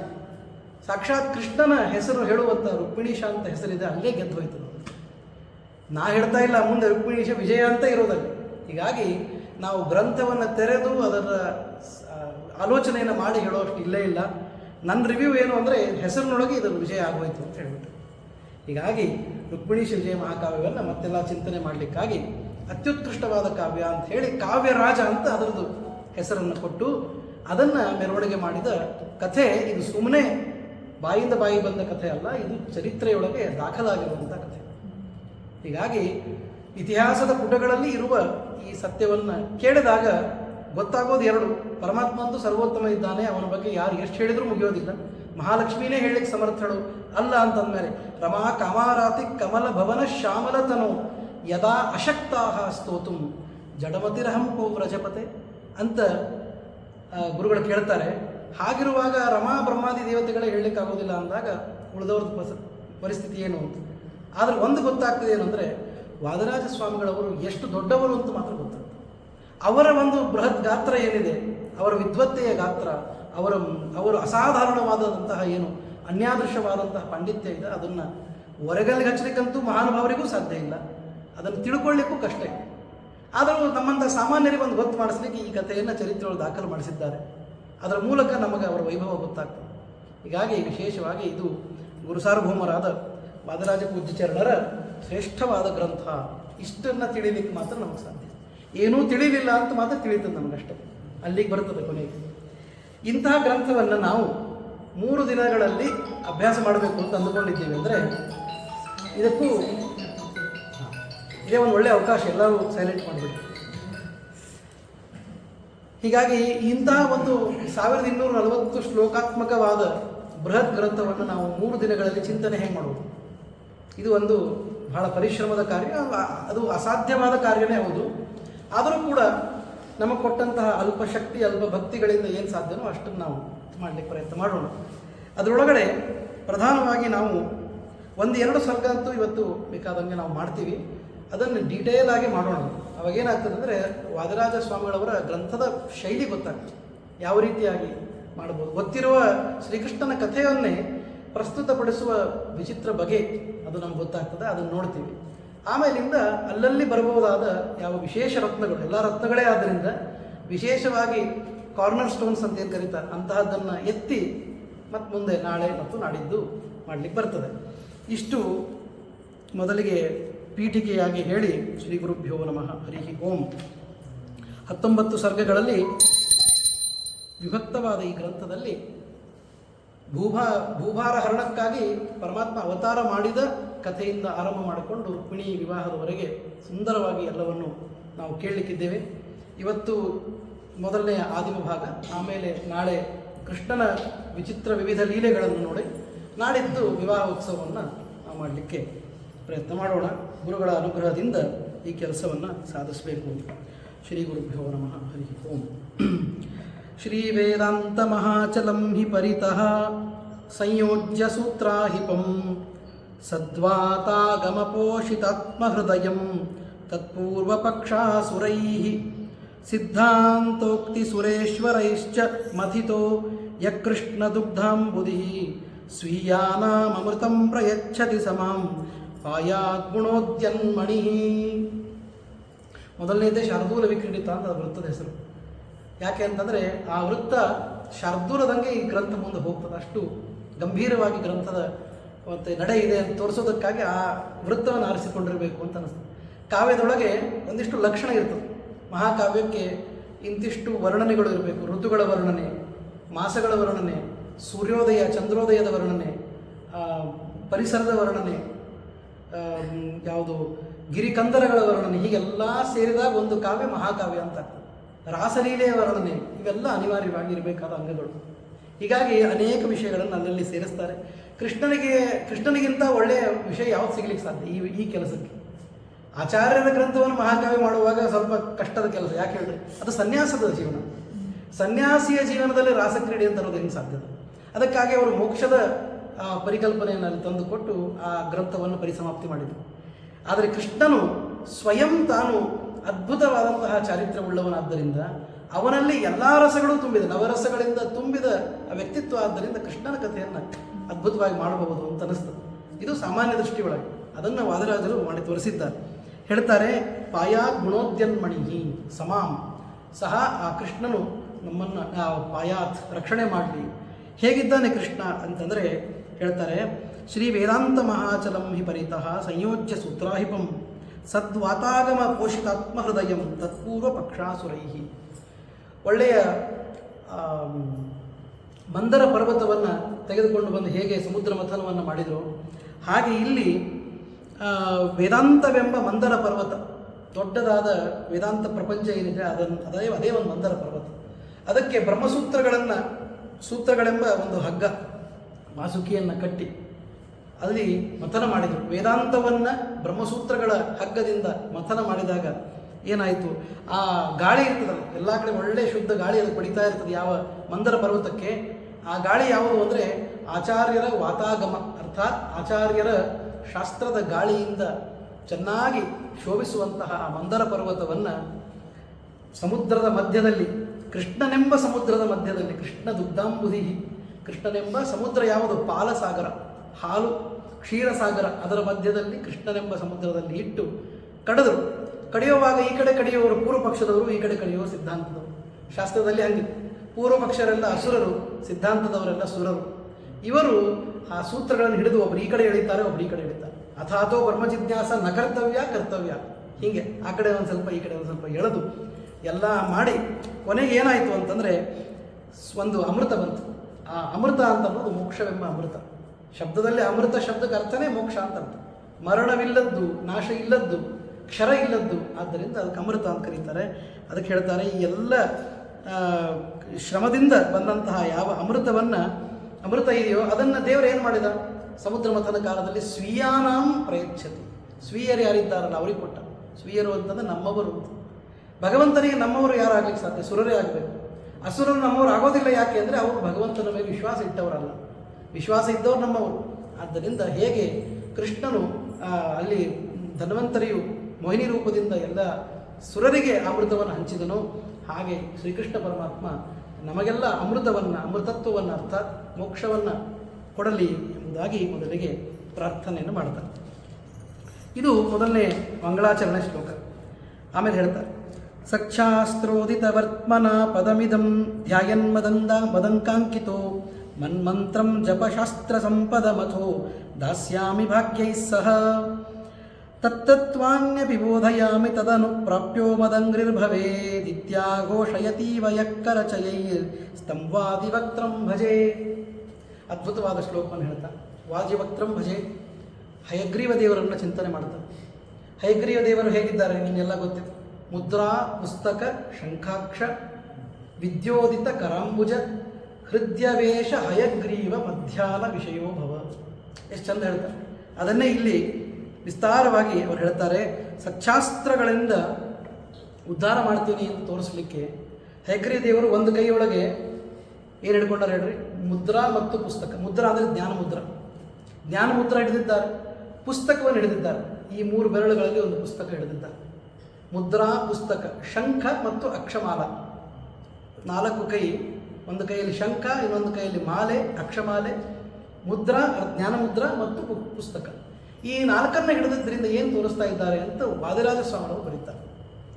ಜ್ಞಾನ ಮುದ್ರೆಯಿಂದ ತೋರಿಸ್ತಾರೆ, ನಿಮಗೆಲ್ಲ ಜ್ಞಾನದಿಂದಲೇ ಮೋಕ್ಷ ಆಗಬೇಕು. ಜ್ಞಾನೇನೈವ ಅಮೃತಿ ಭವತಿ. ಜ್ಞಾನ ಇಲ್ಲದೆ ಮೋಕ್ಷ ಇಲ್ಲೇ ಇಲ್ಲ. ಆದ್ದರಿಂದ ಜ್ಞಾನ ಇಲ್ಲದೆ ಭಕ್ತಿ ಆಗೋದಿಲ್ಲ, ಭಕ್ತಿ ಆಗದೆ ಮೋಕ್ಷ ಆಗೋದಿಲ್ಲ. ಅದು ಆದ್ದರಿಂದ ಸಚ್ಚಾಸ್ತ್ರೋದಿತ ವರ್ತಮನ ಪದಮಿದಂ ಧ್ಯಾಯನ್ ಮದಂಕಾಂಕಿತೋ. ಇನ್ನೊಂದು ಶಂಖವನ್ನು ಯಾಕೆ ಹಿಡಿದಿದ್ದಾರೆ ಅಂದರೆ, ಶಂಖ ಅಂದರೆ ಅದು ಶಂಖ ಚಕ್ರ ಅಂತ ಅರ್ಥ. ಅದರ ಸೂಚಕವಾಗಿ ಶಂಖವನ್ನು ಹಿಡಿದಿದ್ದಾರೆ. ಶಂಖಚಕ್ರ ಧಾರಣೆ ಮಾಡಬೇಕು. ಧಾರಣವನ್ನು ಭುಜ ಯುಗದೊಳು ಮಾಡಿ ಅಂತ ಅವರೇ ಹೇಳಿದ್ದಾರೆ. ಆದ್ದರಿಂದ ಶಂಖಚಕ್ರಗಳ ಧಾರಣೆ ಮಾಡಬೇಕು ಅಂತ ಶಂಖವನ್ನು ಹಿಡಿದಿದ್ದಾರೆ. ಅಕ್ಷಮಾಲ ಯಾವಾಗಲೂ ಧ್ಯಾಯನ್ ಮನ್ಮಂತ್ರಂ, ನನ್ನ ಮಂತ್ರವನ್ನು ಅರ್ಥಾತ್ ಶ್ರೀಕೃಷ್ಣ ಶ್ರೀಕೃಷ್ಣ ಶ್ರೀಕೃಷ್ಣ ಶ್ರೀಕೃಷ್ಣ ಅಂಥೇಳಿ 3 ಬಾರಿ ಜಪ ಮಾಡ್ತೀವಲ್ಲ, ಆ ಜಪವನ್ನು ಮಾಡ್ತಾ ಇರಬೇಕು ಅನ್ನೋ ತೋರಿಸೋದಕ್ಕಾಗಿ ಅಕ್ಷಮಾಲೆ. ಮತ್ತು ಪುಸ್ತಕ ಜ್ಞಾನಕ್ಕೆ ಅಧ್ಯಯನಕ್ಕೆ, ನಿಮ್ಮ ನಿತ್ಯದ ಕರ್ಮದೊಳಗೆ ಅಧ್ಯಯನ ಅನ್ನೋದು ಎಷ್ಟು ಮಹತ್ವದ್ದು ಅಂತ ತೋರಿಸಲಿಕ್ಕೆ ಪುಸ್ತಕವನ್ನು. ಮತ್ತು ಪುಸ್ತಕ ಹಿಡಿದವರಿಗೆಲ್ಲ ಜ್ಞಾನ ಬರುವುದಿಲ್ಲ. ಅದಕ್ಕೆ ದೇವರ ಅನುಗ್ರಹ ಮಾಡಬೇಕು ಅಂದರೆ ಬರ್ತದೆ. ಯಮೇ ವೈಷವೃಣುತೆ ತೇನ ಲಭ್ಯ ತಸ್ಯೈಷ ಆತ್ಮ ವಿವೃಣುತೆ ತನು ಸ್ವಾಂ. ತನ್ನ ತನ್ನ ನಿಜವಾದ ಸ್ವರೂಪವನ್ನು ದೇವರು ಎಲ್ಲರಿಗೂ ಕೊಡೋದಿಲ್ಲ. ಪುಸ್ತಕ ಹಿಡಿದವರೆಲ್ಲ ಮಸ್ತಕದಲ್ಲಿ ಇಟ್ಕೊಳ್ಳಿಕ್ಕಾಗೋದಿಲ್ಲ. ಯಾವಾಗ ದೇವರ ಅನುಗ್ರಹ ಮಾಡಿ ಕೊಡ್ತಾನೋ ಆವಾಗ ಆಗ್ತದೆ, ಇಲ್ಲ ಅಂದರೆ ಆಗೋದಿಲ್ಲ. ಆದ್ದರಿಂದ ಎಲ್ಲವನ್ನೂ ಮಾಡ್ತೀನಿ ಎಂಬುದಾಗಿ ಆಘೋಷಯತಿ ಹೀಗೆ ಅವನು ಅನೌನ್ಸ್ ಮಾಡ್ತಾ ಇದ್ದಾರೇನೋ ಅನ್ನುವಂಥ ಹೆಗ್ರೀವದೇವರು ಇದ್ದಾರಂತೆ. ಘೋಷಯತೀವ ಅಂತ ಹೇಳ್ತಾರೆ. ಯಕ್ಕರಚಯೈ ತಂ ವಾಜಿಭಕ್ತ್ರಂ ಭಜೆ. ಅಂತಹ ಹಯಗ್ರೀವ ದೇವರನ್ನು ನಾನು ಸ್ಮರಣೆ ಮಾಡ್ತೀನಿ. ಹಯವದನ ಮೂರ್ತಿ ಅವರ ಉಪಾಸ್ಯ ಸ್ವಾಮಿ ಹಯವದನ ವಿಠ್ಠಲ ಅಂತೆ ಅವರ ಸಂಕೇತ, ಹಯವದನ ಅಂತೆ. ಆದ್ದರಿಂದ ಹೀಗೆ ಅವರು ಅದನ್ನು ಸ್ಮರಣೆ ಮಾಡಿದ್ದಾರೆ. ಎಷ್ಟು ಅದ್ಭುತ ಅಂತ. ಆಮೇಲೆ ಶ್ರಯೇ ಹಯಮುಖಂ ಶ್ರಾವ್ಯ ಕಾವ್ಯ ಮಾರ್ಗ ಸಮಾಪ್ತಗೆ ಸರಾಗ ಯೋಗಿ ಪೂಗೋಕ್ತ ಸ್ತೋತ್ರ ವಶಂ ಮಹಃ. ಅದ್ಭುತವಾಗಿ ಬರೀತಾರೆ. ಇದನ್ನು ಕವಿಗಳೇ ಬರಲಿಕ್ಕೆ ಶಕ್ಯ. ನಾನು ಹಯಗ್ರೀವ ದೇವರನ್ನು ಯಾಕೆ ಬೆನ್ನು ಹತ್ತಿದ್ದೀನಿ ಅಂದರೆ, ಯಾವುದೋ ಒಂದು ಮಾರ್ಗವನ್ನು ಮುಟ್ಟಬೇಕು ಅಂದರೆ ಒಂದು ಕುದುರೆ ಮೇಲೆ ಕೂತಿರ್ತಾರೆ. ಕುದುರೆ ಸಾರೋಟ ಎಲ್ಲ ಇದ್ದಿದ್ದು ಮೊದಲೆಲ್ಲ. ಅದು ಕಾಮನ್ ಮೋಡ್ ಆಫ್ ಟ್ರಾನ್ಸ್ಪೋರ್ಟ್. ಆ ಕುದುರೆ ಇತ್ತು, ಅದಕ್ಕಾಗಿ ಆ ಉದಾಹರಣೆ ಕೊಟ್ಟಿದ್ದಾರೆ. ಹೀಗಾಗಿ ಕುದುರೆಯನ್ನು ಏರಿ ಕೈಯೊಳಗೆ ಹಗ್ಗ ಒಂದು ಕೋಲು ಹಿಡ್ಕೊಂಡಿರ್ತಾರೆ. ಕುದುರೆ ಸರಿಯಾದ ದಾರಿಗೆ ಹೋಗಬೇಕು ಅಂತ. ಮತ್ತು ಅದು ತನ್ನ ಮಾರ್ಗವನ್ನು ಮುಟ್ಟಿಸ್ತದೆ. ಹಾಗೆ ಈ ಕುದುರೆ ಅದಲ್ಲ. ಯಾವ ಕುದುರೆ? ಅದು ಲೋಕೋತ್ತರವಾದ ಕುದುರೆ. ಅದರ ಮೇಲೆ ನಾವು ಆಶ್ರಯವನ್ನು ಪಡ್ಕೊಂಡ್ರೆ ಅದು ನಮ್ಮ ದಾರಿಯನ್ನು ಮುಟ್ಟಿಸ್ತದೆ. ಆದ್ರೆ ಕೈಯೊಳಗೆ ಬರುತ್ತೆ ಬಾರ್ಕೋರ್ ಹಿಡಿಬೇಕಲ್ಲ. ಯಾವ ಬಾರ್ಕೋರ್? ತೋತ್ರ ಅಂದರೆ ಬಾರ್ಕೋರ್. ಸ್ತೋತ್ರವೆಂಬ ತೋತ್ರವನ್ನು ಹಿಡಿದ್ರೆ ಆ ಕುದುರೆ ನಮ್ಮನ್ನು ದಾರಿ ಮುಟ್ಟಿಸ್ತದೆ. ಅದಕ್ಕಾಗಿ ಸರಾಗ ಯೋಗಿ ಪೂಗೋಕ್ತ, ಯೋಗಿ ಪೂಗರು ಅಂತಂದರೆ ಯೋಗಿ ಶ್ರೇಷ್ಠರು ಅಂತ. ಅಂತಹ ಯೋಗಿ ಶ್ರೇಷ್ಠರಿಂದ ಸ್ತೋತ್ರವೆಂಬ ಆ ಕೋಲನ್ನು ಹಿಡಿದುಕೊಂಡು ಯೋಗಿ ಶ್ರೇಷ್ಠರು ಆ ದಾರಿಯನ್ನು ಮುಟ್ಟಬೇಕಲ್ಲ, ಹಾಗೆ ನಾನು ಕೂಡ ಶ್ರಯೇ ಹಯಮುಖಂ, ಈ ಹಯಗ್ರೀವ ದೇವರನ್ನು ಆಶ್ರಯಿಸ್ತಾ ಇದ್ದೀನಿ ಅಂತ ಹೇಳ್ತಾರೆ. ಅಲ್ಲ, ಇದು ದೇವರಿಗೆ ಬಾರ್ಕೊಂಡು ತೋರಿಸೋದು ಅಂದ್ರೆ ಏನು ಅಂದರೆ ಭಕ್ತಿ ಬಂಧಿತನಾಗ್ತಾನೆ ಪರಮಾತ್ಮ. ಭಕ್ತಿಗೆ ಬಂಧನ ಒಳಗಾಗ್ಬಿಡ್ತಾನೆ. ನಾವು ಜಗತ್ತನ್ನು ಬಂಧಕೋ ಭವಪಾಶೇನ ಭವಪಾಶಾಚ್ಚ ಮೋಚಕ ಅಂತ ದೇವರನ್ನು ಕರೀತಾರೆ. ಆದರೆ ದೇವರು ಕೂಡ ನಮ್ಮ ಭಕ್ತಿಗೆ ಬಂಧಿತನಾಗ್ತಾನೆ. ಆದ್ದರಿಂದ ಈ ವಾಕ್ಯವನ್ನು ನೆನಪು ಮಾಡಿಕೊಟ್ಟಿದ್ದಾರೆ ಅಂತ ಹೇಳ್ತಾರೆ. ನಾವು ದೇವರನ್ನು ಕಟ್ಟಬಹುದಾ? ಕಟ್ಟಬಹುದು, ಭಕ್ತಿಯಿಂದ ಕಟ್ಟಬಹುದು, ಬೇರೆ ಯಾವ ದಾರಿನೂ ಅದಕ್ಕಿಲ್ಲ ಅಂತ ಭಾಳ ಚಂದ ಹೇಳ್ತಾರೆ. ಹೀಗೆ ಅನೇಕವಾಗಿ ಅದನ್ನು ಹೇಳ್ತಾರೆ. ಮುಂದೆ ಹಯಾಸ್ಯ ನಾಸಾಪುಟ ಜಾತವಾತ ವಿಘಾತ ಧೂತಾಗ ಪಲಾಲ ಜಾತಃ ಮುನೀಶ ವಾಗೀಶ ಸುತಃ ಸುರಮ್ಯಾಂ ಹರೇ ಕಥಾಂ ಶಂಸತಿ ವಾದಿರಾಜ. ಮುಂದೆ ಸರಸ್ವತಿ ದೇವಿಯರನ್ನ ಎಲ್ಲರನ್ನು ನಮಸ್ಕಾರ ಮಾಡಿ ತಮ್ಮ ಗುರುಗಳ ಸ್ಮರಣೆ ಮಾಡ್ತಾರೆ. ವಾಗೀಶ ತೀರ್ಥರನ್ನು ಸ್ಮರಣೆ ಮಾಡಿ ಹೇಳ್ತಾರೆ, ಹರೇ ಕಥಾಂ ಶಂಸತಿ ವಾದಿರಾಜ. ಹೇಳಬೇಕಾದ್ರೆ ಏನು ಹೇಳ್ತೀವಿ? ದೊಡ್ಡವರು ನಾವು ಅಂತ ಹೇಳ್ಕೊತಾರೆ. ಪೀಠಾಧಿಪತಿಗಳು ನಾವು ಹೇಳ್ಕೊಳ್ಳೋದೇ ಈ ಪದ್ಧತಿ ಎಲ್ಲ ಕಡೆ ಇರೋದು. ವಾದಿರಾಜ ಸ್ವಾಮಿಗಳು ಅಂತಾರೆ ಶಂಸತಿ ವಾದಿರಾಜ. ಈ ವಾದಿರಾಜ ಇದ್ದಾನಲ್ಲ ಹಿಂಗೆ ಹೇಳ್ತಾನೆ ಅಂತಂತಾರೆ ತಾವೇ. ಯಾಕೆ ಹಂಗೆ ಹೇಳ್ತಾರೆ ಅಂದರೆ ಅಲ್ಲಿ ಗುರುಗಳ ಹೆಸರದ ಮೇಲೆ, ಗುರುಗಳ ಹೆಸರು ಬಂದಾಗ ನಾವು ಎಲ್ಲಿರಬೇಕು ಅಂತ ತೋರಿಸ್ಕೊಡ್ತಾರೆ. ಇದಕ್ಕಿಂತ ಅದ್ಭುತವಾದ ಒಂದು ಉದಾಹರಣೆ ಎಲ್ಲಿ ಸಿಗ್ಲಿಕ್ಕೆ ಸಾಧ್ಯ? ಹೇಳ್ತಾರೆ, ಹಯಾಸ್ಯ ನಾಸಾಪುಟ ಜಾತ ವಾತ ವಿಘಾತ ಧೂತಾಘ ಪಲಾಲ ಜಾತಃ. ಏನು ಹೇಳ್ತಾರೆ ನೋಡ್ರಿ, ಹಯವದನ ಮೂರ್ತಿಯ ನಾಸಾಪುಟದಿಂದ ಬಂದಂತಹ ಗಾಳಿಯಿಂದ ನಮ್ಮ ಪಾಪದ ರಾಶಿ ಎಂಬ ಹೊಟ್ಟೆಲ್ಲ ಹಾರಿ ಹೋಗ್ತದೆ. ಅದಕ್ಕೆ ಆ ಹಯಗ್ರೀವ ದೇವರ ಅಷ್ಟು ಪ್ರೀತಿ ಅವರಿಗೆ. ಸುಮ್ಮನೆ ಒಂದು ಗಾಳಿ ಬಂತು ಯಾವ ಆ ನಾಸಾಪುಟದಿಂದ ಏನಾಗ್ತದೆ ಅಂದರೆ ನಮ್ಮೆಲ್ಲ ಪಾಪವೆಂಬ ಪಲಾಲ ಅಂದರೆ ಹೊಟ್ಟು ಎಲ್ಲ ಹಾರಿ ಹೋಗ್ಬಿಡುತ್ತೆ. ಅಂತಹ ಹೋಗ್ತದಲ್ಲ, ಆ ಪರಮಾತ್ಮನ ರಮ್ಯವಾದ ಚರಿತ್ರೆಯನ್ನು ನಮ್ಮ ಗುರುಗಳಾದ ವಾಗೀಶ ತೀರ್ಥರ ಅನುಗ್ರಹದಿಂದ ಹೇಳ್ತಾ ಇದ್ದೀನಿ ಅಲ್ಲ, ಶಂಸಾಮಿ ಅಲ್ಲ, ಶಂಸತಿ ವಾದಿರಾಜ. ವಾಗೀಶ ತೀರ್ಥರ ಅನುಗ್ರಹದಿಂದ ಈ ವಾದಿರಾಜ ಬರಿತಾ ಇದ್ದಾನೆ ಅಂತಂದ್ರೆ ಇನ್ನೇನು ಹೇಳಲಿಕ್ಕೆ ಶಕ್ಯ? ಇದಕ್ಕಿಂತ ಏನೂ ಇಲ್ಲ ಹೇಳಲಿಕ್ಕೆ. ಶಂಸಾಮಿ ಅಲ್ಲ, ಶಂಸತಿ ವಾದಿರಾಜ. ಆಯಿತು. ಮತ್ತೆ ಹೇಳ್ತಾರೆ ಇನ್ನೊಂದು, ಇದು ತಮ್ಮ ಅಭಿಮಾನವನ್ನು ತೋರಿಸ್ಲಿಕ್ಕೆ, ಅರ್ಥಾತ್ ಅಭಿಮಾನ ಇಲ್ಲ ಅನ್ನೋದನ್ನು ತೋರಿಸ್ಲಿಕ್ಕೆ ಹೇಳ್ತಾರೆ. ಅಪಂಡಿತೇನಾಪಿ ಮಯಾರ್ಜಿತೇಯಂ ಮುಕುಂದಲೀಲ ಕವಿಕಂಠಮಾಲ ಅಕೌಶಲೇನ ಗರ್ಜಿತೇತಿ ಜಾತಿ ಪ್ರಸೂನಮಾಲ ಕಿಮು ಸಂತ್ಯಜಂತಿ. ಯಾರೋ ಒಬ್ಬರು ಮಣಿಗಳನ್ನು, ಒಳ್ಳೆ ಮುತ್ತು ರತ್ನ ರಾಶಿ ಎಲ್ಲ ಮತ್ತು ಭಾಳ ಕಾಸ್ಟ್ಲಿ ಇರುವಂಥ ಪದಾರ್ಥಗಳನ್ನೇ ತೆಗೆದು ಒಂದು ಮಣಿ ಒಂದು ಏನೋ ಹಾರ ಮಾಡಿಕೊಟ್ರು ಅಂತ ಇಟ್ಕೊಟ್ರು. ಆ ಹಾರ ಮಾಡುವಾಗ ಒಂದು ಈ ಕಡೆ ಹಾಕೋದನ್ನು ಈ ಕಡೆ ಹಾಕಿರ್ತಾರೆ, ಅಥವಾ ಈ ಕಡೆ ಮಾಡೋದು ವ್ಯತ್ಯಾಸ ಆಗಿರುತ್ತೆ, ಕ್ರಮ ವ್ಯತ್ಯಾಸ, ಪೂರ್ವಾಪರಿಕಾರ ಅಂತ. ಅದನ್ನು ಮಾಡೋದ್ರಿಂದ ಆ ಹಾರದ ವ್ಯಾಲ್ಯೂ ಕಡಿಮೆ ಆಗೋದಿಲ್ಲ. ಅಷ್ಟೇ ಅಲ್ಲ, ಜನ ತೊಗೊಳೋದನ್ನು ಬಿಡೋದಿಲ್ಲ. ಯಾಕೆಂದರೆ ಇರೋದೆಲ್ಲ ಮುತ್ತು ರತ್ನನೇ ಅದರೊಳಗೆ. ಹಾಗೆ ನಾನು ಕೃಷ್ಣನ ಲೀಲಾಮೃತವನ್ನು ಹೇಳುವಾಗ ಕವಿಕಂಠಮಾಲ ಇದನ್ನು ತಯಾರು ಮಾಡುವಾಗ ಆ ಕಡೆ ಈ ಕಡೆ ಮಾಡಿರ್ಬೋದು, ನನ್ನ ಪಾಂಡಿತ್ಯ ಸಣ್ಣದು ಅಂತ. ಅಪಂಡಿತೇನ ಅಂತ ಬರೀತಾರೆ. ನನ್ನ ಪಾಂಡಿತ್ಯ ಸಣ್ಣದಾದದ್ದರಿಂದ ಅರ್ಥ ಅವರು ನಾವು ಹೇಗೆ ಇರಬೇಕು ಅಂತ ನಮಗೆ ತೋರಿಸ್ತಾ ಇದ್ದಾರೆ. ಅದಕ್ಕಾಗಿ ಸಣ್ಣ ಪಾಂಡಿತ್ಯದೊಳಗೆ ಕೆಲವು ಸಲ ಹೀಗಾಗ್ತದೆ. ಆದ್ದರಿಂದ ಹೇಗೆ ಆ ಹಾರವನ್ನು ಸಜ್ಜನರು ಬಿಡೋದಿಲ್ಲ, ಈ ಹಾರವನ್ನು ಸಜ್ಜನರು ಬಿಡೋದಿಲ್ಲ. ರುಕ್ಮಿಣೀಶ ವಿಜಯ ಎಂಬ ಹಾರ ಭಗವಂತನ ಕೊರಳಿಗೆ ಅರ್ಪಣೆ ಮಾಡಿದ್ದೇನೆ. ಆ ಕಡೆ ಈ ಕಡೆ ರತ್ನಗಳು ವ್ಯತ್ಯಾಸ ಇದ್ದರೆ ತಗೋಬಹುದು, ಎಲ್ಲ ರತ್ನಗಳೇ ಇರೋದು. ಹೀಗಾಗಿ ಯಾರೂ ಇದನ್ನು ಬಿಡೋದಿಲ್ಲ, ನನಗೆ ವಿಶ್ವಾಸ ಇದೆ ಅಂತ ಬರೀತಾರೆ. ಅದಾದ ಮೇಲೆ ಕೃಷ್ಣಾವತಾರಕ್ಕೆ ಪೀಠಿಕೆಯನ್ನು ಕೊಡ್ತಾರೆ. ಯಾಕೆ ಇದೆಲ್ಲ ಆಯಿತು ಅಂತ ಅನ್ನೋದಕ್ಕೆ ಕೃಷ್ಣಾವತಾರದಲ್ಲಿ ಅಭಿಪ್ರಾಯವನ್ನು ಮೊದಲು ತಿಳಿಸ್ತಾರೆ. ನಿಮಗೆಲ್ಲ ಗೊತ್ತಿದೆ, ಜಾತಕಂಸ ಪದಾರ್ಥಾಯ ಭೂಭಾರೋತ್ತಾರಣಾಯ ಚ ಅಂತ ಇರೋದು. ಕೃಷ್ಣನ ಅವತಾರ ಯಾಕಾಯಿತು ಅಂತಂದರೆ ಮುಖ್ಯವಾಗಿ ಭೂಭಾರವ ಹರಣ ಮಾಡೋದಕ್ಕಾಗಿ ಆಯಿತು. ಅನೇಕ ದುಷ್ಟರೆಲ್ಲ ಭೂಮಿಯ ಭಾರವನ್ನು ಹೆಚ್ಚು ಮಾಡಿದಾಗ ಅದನ್ನು ನಾಶ ಮಾಡಬೇಕು ಅಂತ ಪ್ರಾರ್ಥಿತನಾಗಿ ದೇವರು ಬಂದಿದ್ದು, ಆನ್ ಡಿಮಾಂಡ್ ಬಂದಿದ್ದು ಪರಮಾತ್ಮ. ಸಂಭವಾಮಿ ಯುಗೆ ಯುಗೆ ಬಟ್ ಆನ್ ಡಿಮಾಂಡ್ ಅಂತ ಒಂದು ಸ್ಟಾರ್ ಮಾರ್ಕ್ ಅದರೊಳಗೆ ನಾವು ಕೇಳ್ಕೋಬೇಕು ಪರಮಾತ್ಮನಿಗೆ. ಹೃದಯ ಮಂಟಪದಿ ನೆಲೆಸಿರೋ ಹರಿಯೇ ಅಂತ ಪ್ರತಿನಿತ್ಯ ಕೇಳ್ಕೊಂಡ್ರೆ ಬರ್ತಾನೆ, ಅಷ್ಟೇ. ಇಲ್ಲಾಂದ್ರೂ ಬರ್ತಾನೆ, ಅದು ತಡ ಮಾಡಿ ಬರ್ತಾನೆ. ಯಾಕೆ ಅಂದರೆ ನಮ್ಮನ್ನು ಪರೀಕ್ಷೆ ಮಾಡ್ತಾನೆ. ಅದಕ್ಕಾಗಿ ಪ್ರಾರ್ಥನೆ ನಿತ್ಯದಲ್ಲಿರಬೇಕು. ಏನಿರಬೇಕು ಅಂದರೆ ಇಷ್ಟೇ ಇರಬೇಕು, ಭಗವಂತನ ವಾಸ ನಮ್ಮಲ್ಲಿರಲಿ ಅಂತ ಹೇಳಿ ಪ್ರಾರ್ಥನೆ ಮಾಡಬೇಕು. ಹೇಳ್ತಾರೆ, ಅಸಂಖ್ಯ ಪಾಪಾಚಲ ಕೋಟಿ ಭಾಜಾಂ ದಿತೇ ಸುತಾನಾಂ ವಶಮಾಗತೇಯಂ ಅಸಹ್ಯ ಭಾರಾರ್ಧಿತ ಸರ್ವಗಾತ್ರಿ ಜಗಾಮ ಧಾತ್ರಿ ಶರಣಂ ವಿರಿಂಚಿಂ. ಧಾತ್ರಿ ಅಂತಂದರೆ ಭೂದೇವಿ. ಅವಳು ಧಾತ್ರಿ ವಿಧಾತ್ರಿ ಅಂತ ಯಾಕೆ ಹೆಸರು ಬಂತು ಅಂತೆಲ್ಲ ಹರಿವಂಶದೊಳಗೆ ಬಹಳ ಚೆನ್ನಾಗಿ ಹೇಳಿದ್ದಾರೆ ಪೃಥ್ವಿರಾಜನ ಕಥೆಯೊಳಗೆ. ಧಾತ್ರಿ ಅಂದರೆ ಧಾರಣ ಮಾಡುವವಳಾದ್ದರಿಂದ ಭೂದೇವಿ ಅಂತ ಅವಳನ್ನು ಕರೀತಾರೆ. ಆ ಭೂದೇವಿ ಅಸಂಖ್ಯ ಪಾಪಾಚಲ ಕೋಟಿ ಭಾಜಾಂ, ದ್ವಿತೀಯ ಸುತರು ಭಯಂಕರ ಪಾಪಗಳನ್ನು ಮಾಡ್ತಾ ಮಾಡ್ತಾ ಅಸಂಖ್ಯರಾಗಿ ಬೆಳೆದಿದ್ದಾರೆ. ಕ್ಯಾನ್ಸರ್ ಯಾವಾಗಲೂ ಭಾಳ ಬೆಳೀತದೆ, ಅದಕ್ಕೆ ಸೀಮೆ ಇಲ್ಲದಂಗೆ ಬೆಳೆದ್ರು. ಹಾಗೆ ಇವರು ಇಡೀ ಜಗತ್ತಿನೊಳಗೆ ತುಂಬೆಲ್ಲ ಬೆಳೆದಿದ್ದಾರೆ. ಭೂಭಾರವು ಹೆಚ್ಚಾಗಿದೆ, ಏನು ಮಾಡಬೇಕು ಅಂತ ಗೊತ್ತಾಗ್ತಿಲ್ಲ. ಆವಾಗ ಹೇಳ್ತಾರೆ ಅಸಹ್ಯ ಭಾರ, ಇನ್ನು ಸಹನೆ ಮೀರಿದ ಮೇಲೆ ನಾವು ಶರಣು ಹೋಗ್ತೀವಿ.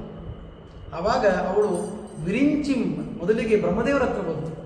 ಬ್ರಹ್ಮದೇವರ ಹತ್ರ ಹೋಗಿ ಈ ವಿಷಯವನ್ನೆಲ್ಲ ಮಾತಾಡ್ತಾ ಇದ್ದಾಳೆ.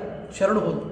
ಮುಕುಂದ ವಿದ್ವೇಷಿ ಭರಾಭಿನುನ್ನ ಬಭೂವ ಸಾ ಕ್ಷಾಂತಿಯುತಾಪಿ ಖಿನ್ನ ಸ ತಥಾ ಹಿ ಲೋಕೆ ಪತಿನಿಂದಕೇಭ್ಯ ಪ್ರತಿವ್ರತಾ ನಾಮ ಪರಕ್ವ ಭಾರ. ಭಾರ ಯಾಕಾಗಿರ್ಬೋದು ಅಂತ ಕವಿಗಳು ವಿಚಾರ ಮಾಡ್ತಾರೆ. ಭಾರ ಯಾಕಾಗಿರ್ಬೋದು? ಅವ್ರ ಪಾಡಿಗೆ ಅವರಿದ್ದಾರೆ, ಮಂದಿಗೆ ತೊಂದರೆ ಕೊಡ್ತಾರೆ, ಭೂಮಿಗೆ ಏನಾದರೂ ಮಾಡ್ತಾ ಇದ್ದಾರೆ. ಏನು ಮಾಡ್ತಿದ್ದಾರೆ ಗೊತ್ತೇನೋ? ಭೂದೇವಿಯ ಗಂಡ ಯಾರು? ಪರಮಾತ್ಮ, ಶ್ರೀಕೃಷ್ಣ ಪರಮಾತ್ಮ. ಪ್ರತಿನಿತ್ಯ ಅವನನ್ನು ನಿಂದನೆ ಮಾಡ್ತಾರೆ. ಇದೇ ಭಾರ ಅಂತ ಅದಕ್ಕೆ ಹೇಳ್ತಾರೆ. ಪತಿವ್ರತೆಯಾದವಳಿಗೆ ಪತಿ ನಿಂದೆಯನ್ನು ಕೇಳೋದೇ ಭಾರ ಆಗೋದಿಲ್ಲ. ಯಾವಾಗಲೂ ಪತಿವ್ರತ ಸ್ತ್ರೀಯರಿಗೆ ಏನು ಅಂತಾರೆ? ಪತಿವ್ರತ ಪತ್ನಿವ್ರತ ಎರಡೂ ಕಡೆ. ಇದು ಎರಡೂ ಕಡೆಯಿಂದ ಸತ್ಯವಿದೆ.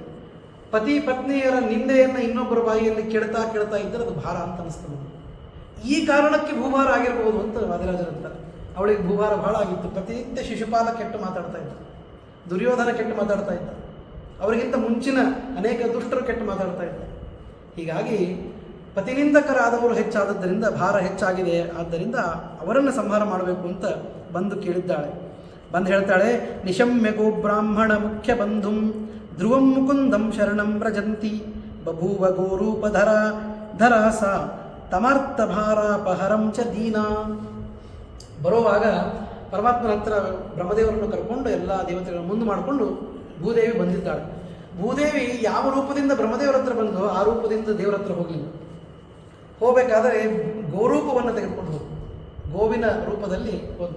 ಯಾಕೆ ಅಂದರೆ ಅವಳಂದು ನೆನಪಾಯಿತು, ಇದು ಹೋಗಿದ್ದ ಅಪ್ಲಿಕೇಶನ್ ಮಿಸ್ ಆಗಬಾರ್ದು, ಏನಾದರೂ ಈ ಕೆಲಸ ಆಗಬೇಕು. ಅದಕ್ಕಾಗಿ ಶಾಸ್ತ್ರಗಳಲ್ಲಿ ಏನು ಹೇಳ್ತದೆ ಅಂದರೆ ನಮೋ ಬ್ರಹ್ಮಣ್ಯ ದೇವಾಯ ಗೋ ಬ್ರಾಹ್ಮಣ ಹಿತಾಯ ಚ ಅಂತಿದೆ. ಒಂದ ಬ್ರಾಹ್ಮಣ ರೂಪ ತಗೋಬೇಕು, ಇಲ್ಲ ಗೋರೂಪ ತಗೋಬೇಕು. ಅದಕ್ಕಾಗಿ ಸ್ತ್ರೀ ರೂಪ ಆದದ್ದರಿಂದ ಗೋರೂಪವನ್ನು ತೆಗೆದುಕೊಂಡು ಬಂದಿರಬೇಕು ಅಂತ. ಅಂದರೆ ಒಂದೊಂದು ವಿಷಯವನ್ನು ಬಿಡೋದಿಲ್ಲ ವಾದರಾಜರು. ಯಾಕೆ ಗೋರೂಪವನ್ನು ತೆಗೆದುಕೊಂಡ್ಲು ಅಂತಂದರೆ ಪರಮಾತ್ಮ ಬ್ರಹ್ಮಣ್ಯ ದೇವ, ಆದ್ದರಿಂದ ಗೋಬ್ರಾಹ್ಮಣ ಹಿತಕ್ಕಾಗಿ ಮಾಡ್ತಾನಾದ್ದರಿಂದ ಅವನ ಹತ್ರ ಬಂದು ಮೊರೆ ಹೊಕ್ಕಳು ಅಂತ ಹೇಳಿದರು. ಆವಾಗ ಕ್ಷೀರಸಾಗರ ಹತ್ರ ಬಂದು ಎಲ್ಲರೂ ಕೂಡ ಅಯೋಬ್ಧಿವೇಲಾಂ ಪತದೂರ್ಮಿಮಾಲಾಂ ಯಯೌ ಯತೀಂದ್ರೈರಪಿರತ್ನಗಮ್ಯಾಂ ಎಂತೆಂತಹ ಯತೀಂದ್ರರಿಗೂ ಕೂಡ, ಅರ್ಥಾತ್ ದೊಡ್ಡ ದೊಡ್ಡ ಸಾಧನೆಯನ್ನು ಮಾಡಿದವರಿಗೂ ಕೂಡ ಆ ಕ್ಷೀರಸಾಗರಕ್ಕೆ ಹೋಗಿ ಪರಮಾತ್ಮನ ಸಂದರ್ಶನ ಮಾಡೋದು ಕಷ್ಟ ಸಾಧ್ಯ. ಅಂತಹ ಅದ್ಭುತವಾದ ಶ್ರೇಷ್ಠವಾದಂತಹ ಲೀಲೆಯನ್ನು ಹೊಂದಿದ ಆ ಪಾಲಸಾಗರದಲ್ಲಿ ಶಯನ ಮಾಡ್ತಾ ಇರುವಂತಹ ಪರಮಾತ್ಮನ ಹತ್ರ ಇವರೆಲ್ಲರೂ ಬಂದಿದ್ದಾರೆ. ಅಲ್ಲಿ ಬಂದ ತಕ್ಷಣ ಬ್ರಹ್ಮದೇವರಂದರು ಯೋಗನಿದ್ರೆಯಲ್ಲಿ ಪರಮಾತ್ಮ ಇದ್ದಾನೆ, ಅವನನ್ನು ತನ್ನ ಮೇಲೆ ದೃಷ್ಟಿ ಬೀರುವಂತೆ ಮಾಡಬೇಕಂತ ಅದಕ್ಕಾಗಿ ಪದ್ಮಾಸನ ಹಾಕಿದರು. ಪ್ರಪ್ರಥಮ ಬಾರಿಗೆ ಪದ್ಮಾಸನದಲ್ಲಿ ಕೂತು ಜಪ ಮಾಡಿದರು. ಅದಕ್ಕಾಗಿ ಅವರ ಹೆಸರೇ ಪದ್ಮಾಸನ ಅಂತ ಬಂದುಬಿಡ್ತಂತ ಅವತ್ತಿಂದ. ಇವಾಗ ಯಾರೋ ಒಬ್ರು ಏನೋ ಯಾವುದೋ ವಿಶೇಷವಾಗಿ ಮಾಡ್ತಿದ್ರೆ ಅವ್ರ ಹೆಸರು ಅದನ್ನೇ ಇಟ್ಟುಬಿಡ್ತಾರೆ. ಹಾಗೆ ಅವರು ಪದ್ಮಾಸನದಲ್ಲಿ ಕೂತರು. ಈ ಕಾರಣಕ್ಕೆ ಅವರನ್ನು ಪದ್ಮಾಸನ ಅಂತ ಕರೆದಿರಬೇಕು ಅಂತ ವಾದಿರಾಜರಂತ. ಏನಂತ ನೋಡ್ರಿ, ಯದಾಸ ಪದ್ಮಾಸನ ಸಂಸ್ಥಿತೋಲಂ ಜಜಾಪವಿದ್ಯಾಂ ಇತರೈರವೇದ್ಯಾಂ. ಯಾವಾಗ ಬ್ರಹ್ಮದೇವರು ಪದ್ಮಾಸನದಲ್ಲಿ ಕುಳಿತು ಜಪವನ್ನು ಮಾಡಿದರು, ಏನು ಜಪ ಮಾಡಿದರು? ಇತರೈರವೇದ್ಯಾಂ. ಅದು ನಿಮ್ಗೆ ಯಾರಿಗೂ ಗೊತ್ತಾಗೋದಿಲ್ಲ, ಹೇಳಿದರೂ ತಿಳಿಯೋದಿಲ್ಲ. ನಿಜಾನೇ. ಯಾಕೆ ಅಂತಂದರೆ ಆ ಯೋಗ್ಯತೆ ನಮ್ಮದಲ್ಲ. ಬ್ರಹ್ಮದೇವರು ಅನಂತ ರೂಪಗಳನ್ನು ಅನಂತ ಭಾಗಗಳಲ್ಲಿ, ಒಂದು ನಿಮಿಷ ಅಲ್ಲ, ನಿಮೇಷ ಅಂದರೆ ಅತಿ ಸಣ್ಣ ಕಣ್ಣು ರೆಪ್ಪೆಯನ್ನು ಬಡಿಯುವ ಸಮಯ, ಅದರಲ್ಲಿ ಅನಂತ ಭಾಗಗಳಲ್ಲಿ ಚಿಂತನೆ ಮಾಡ್ತಾರೆ ಬ್ರಹ್ಮದೇವರು. ಇಷ್ಟು ದೊಡ್ಡ ಯೋಗ್ಯತೆಯವರು. ಹಾಗಾಗಿ ಏನು ಜಪ ಮಾಡಿದರು ಅದಕ್ಕೆ ಹೇಳಿದ್ರು, ನೀವು ಕೇಳಬೇಡ್ರಿ ಅದನ್ನು. ಅದಕ್ಕೆ ಹೇಳಿದರು ಇತರೈರವೇದ್ಯಾಂ ತದಾ ಪ್ರಭೃತ್ಯೇವ ಜಗತ್ಸು ನೂನಂ ಬಭೂವ ಪದ್ಮಾಸನ ಶಬ್ದಿ ತೋರಿಸು. ಈ ಕಾರಣಕ್ಕಾಗಿ ಪದ್ಮಾಸನದಲ್ಲಿ ಕುಳಿತ ಬ್ರಹ್ಮದೇವರಿಗೆ ಪದ್ಮಾಸನ ಅಂತೆ ಅವತ್ತಿನ ಕರೆದ್ರು ಎಲ್ಲರೂ. ಹೀಗಾಗಿ ಪದ್ಮಾಲಯ ಅಂದರೆ ಮಹಾಲಕ್ಷ್ಮಿ, ಪದ್ಮಾಸನ ಅಂದರೆ ಬ್ರಹ್ಮದೇವರು ಅಂತ ಆಯಿತು. ಆಮೇಲೆ ಹೇಳ್ತಾರೆ ಮುಂದೆ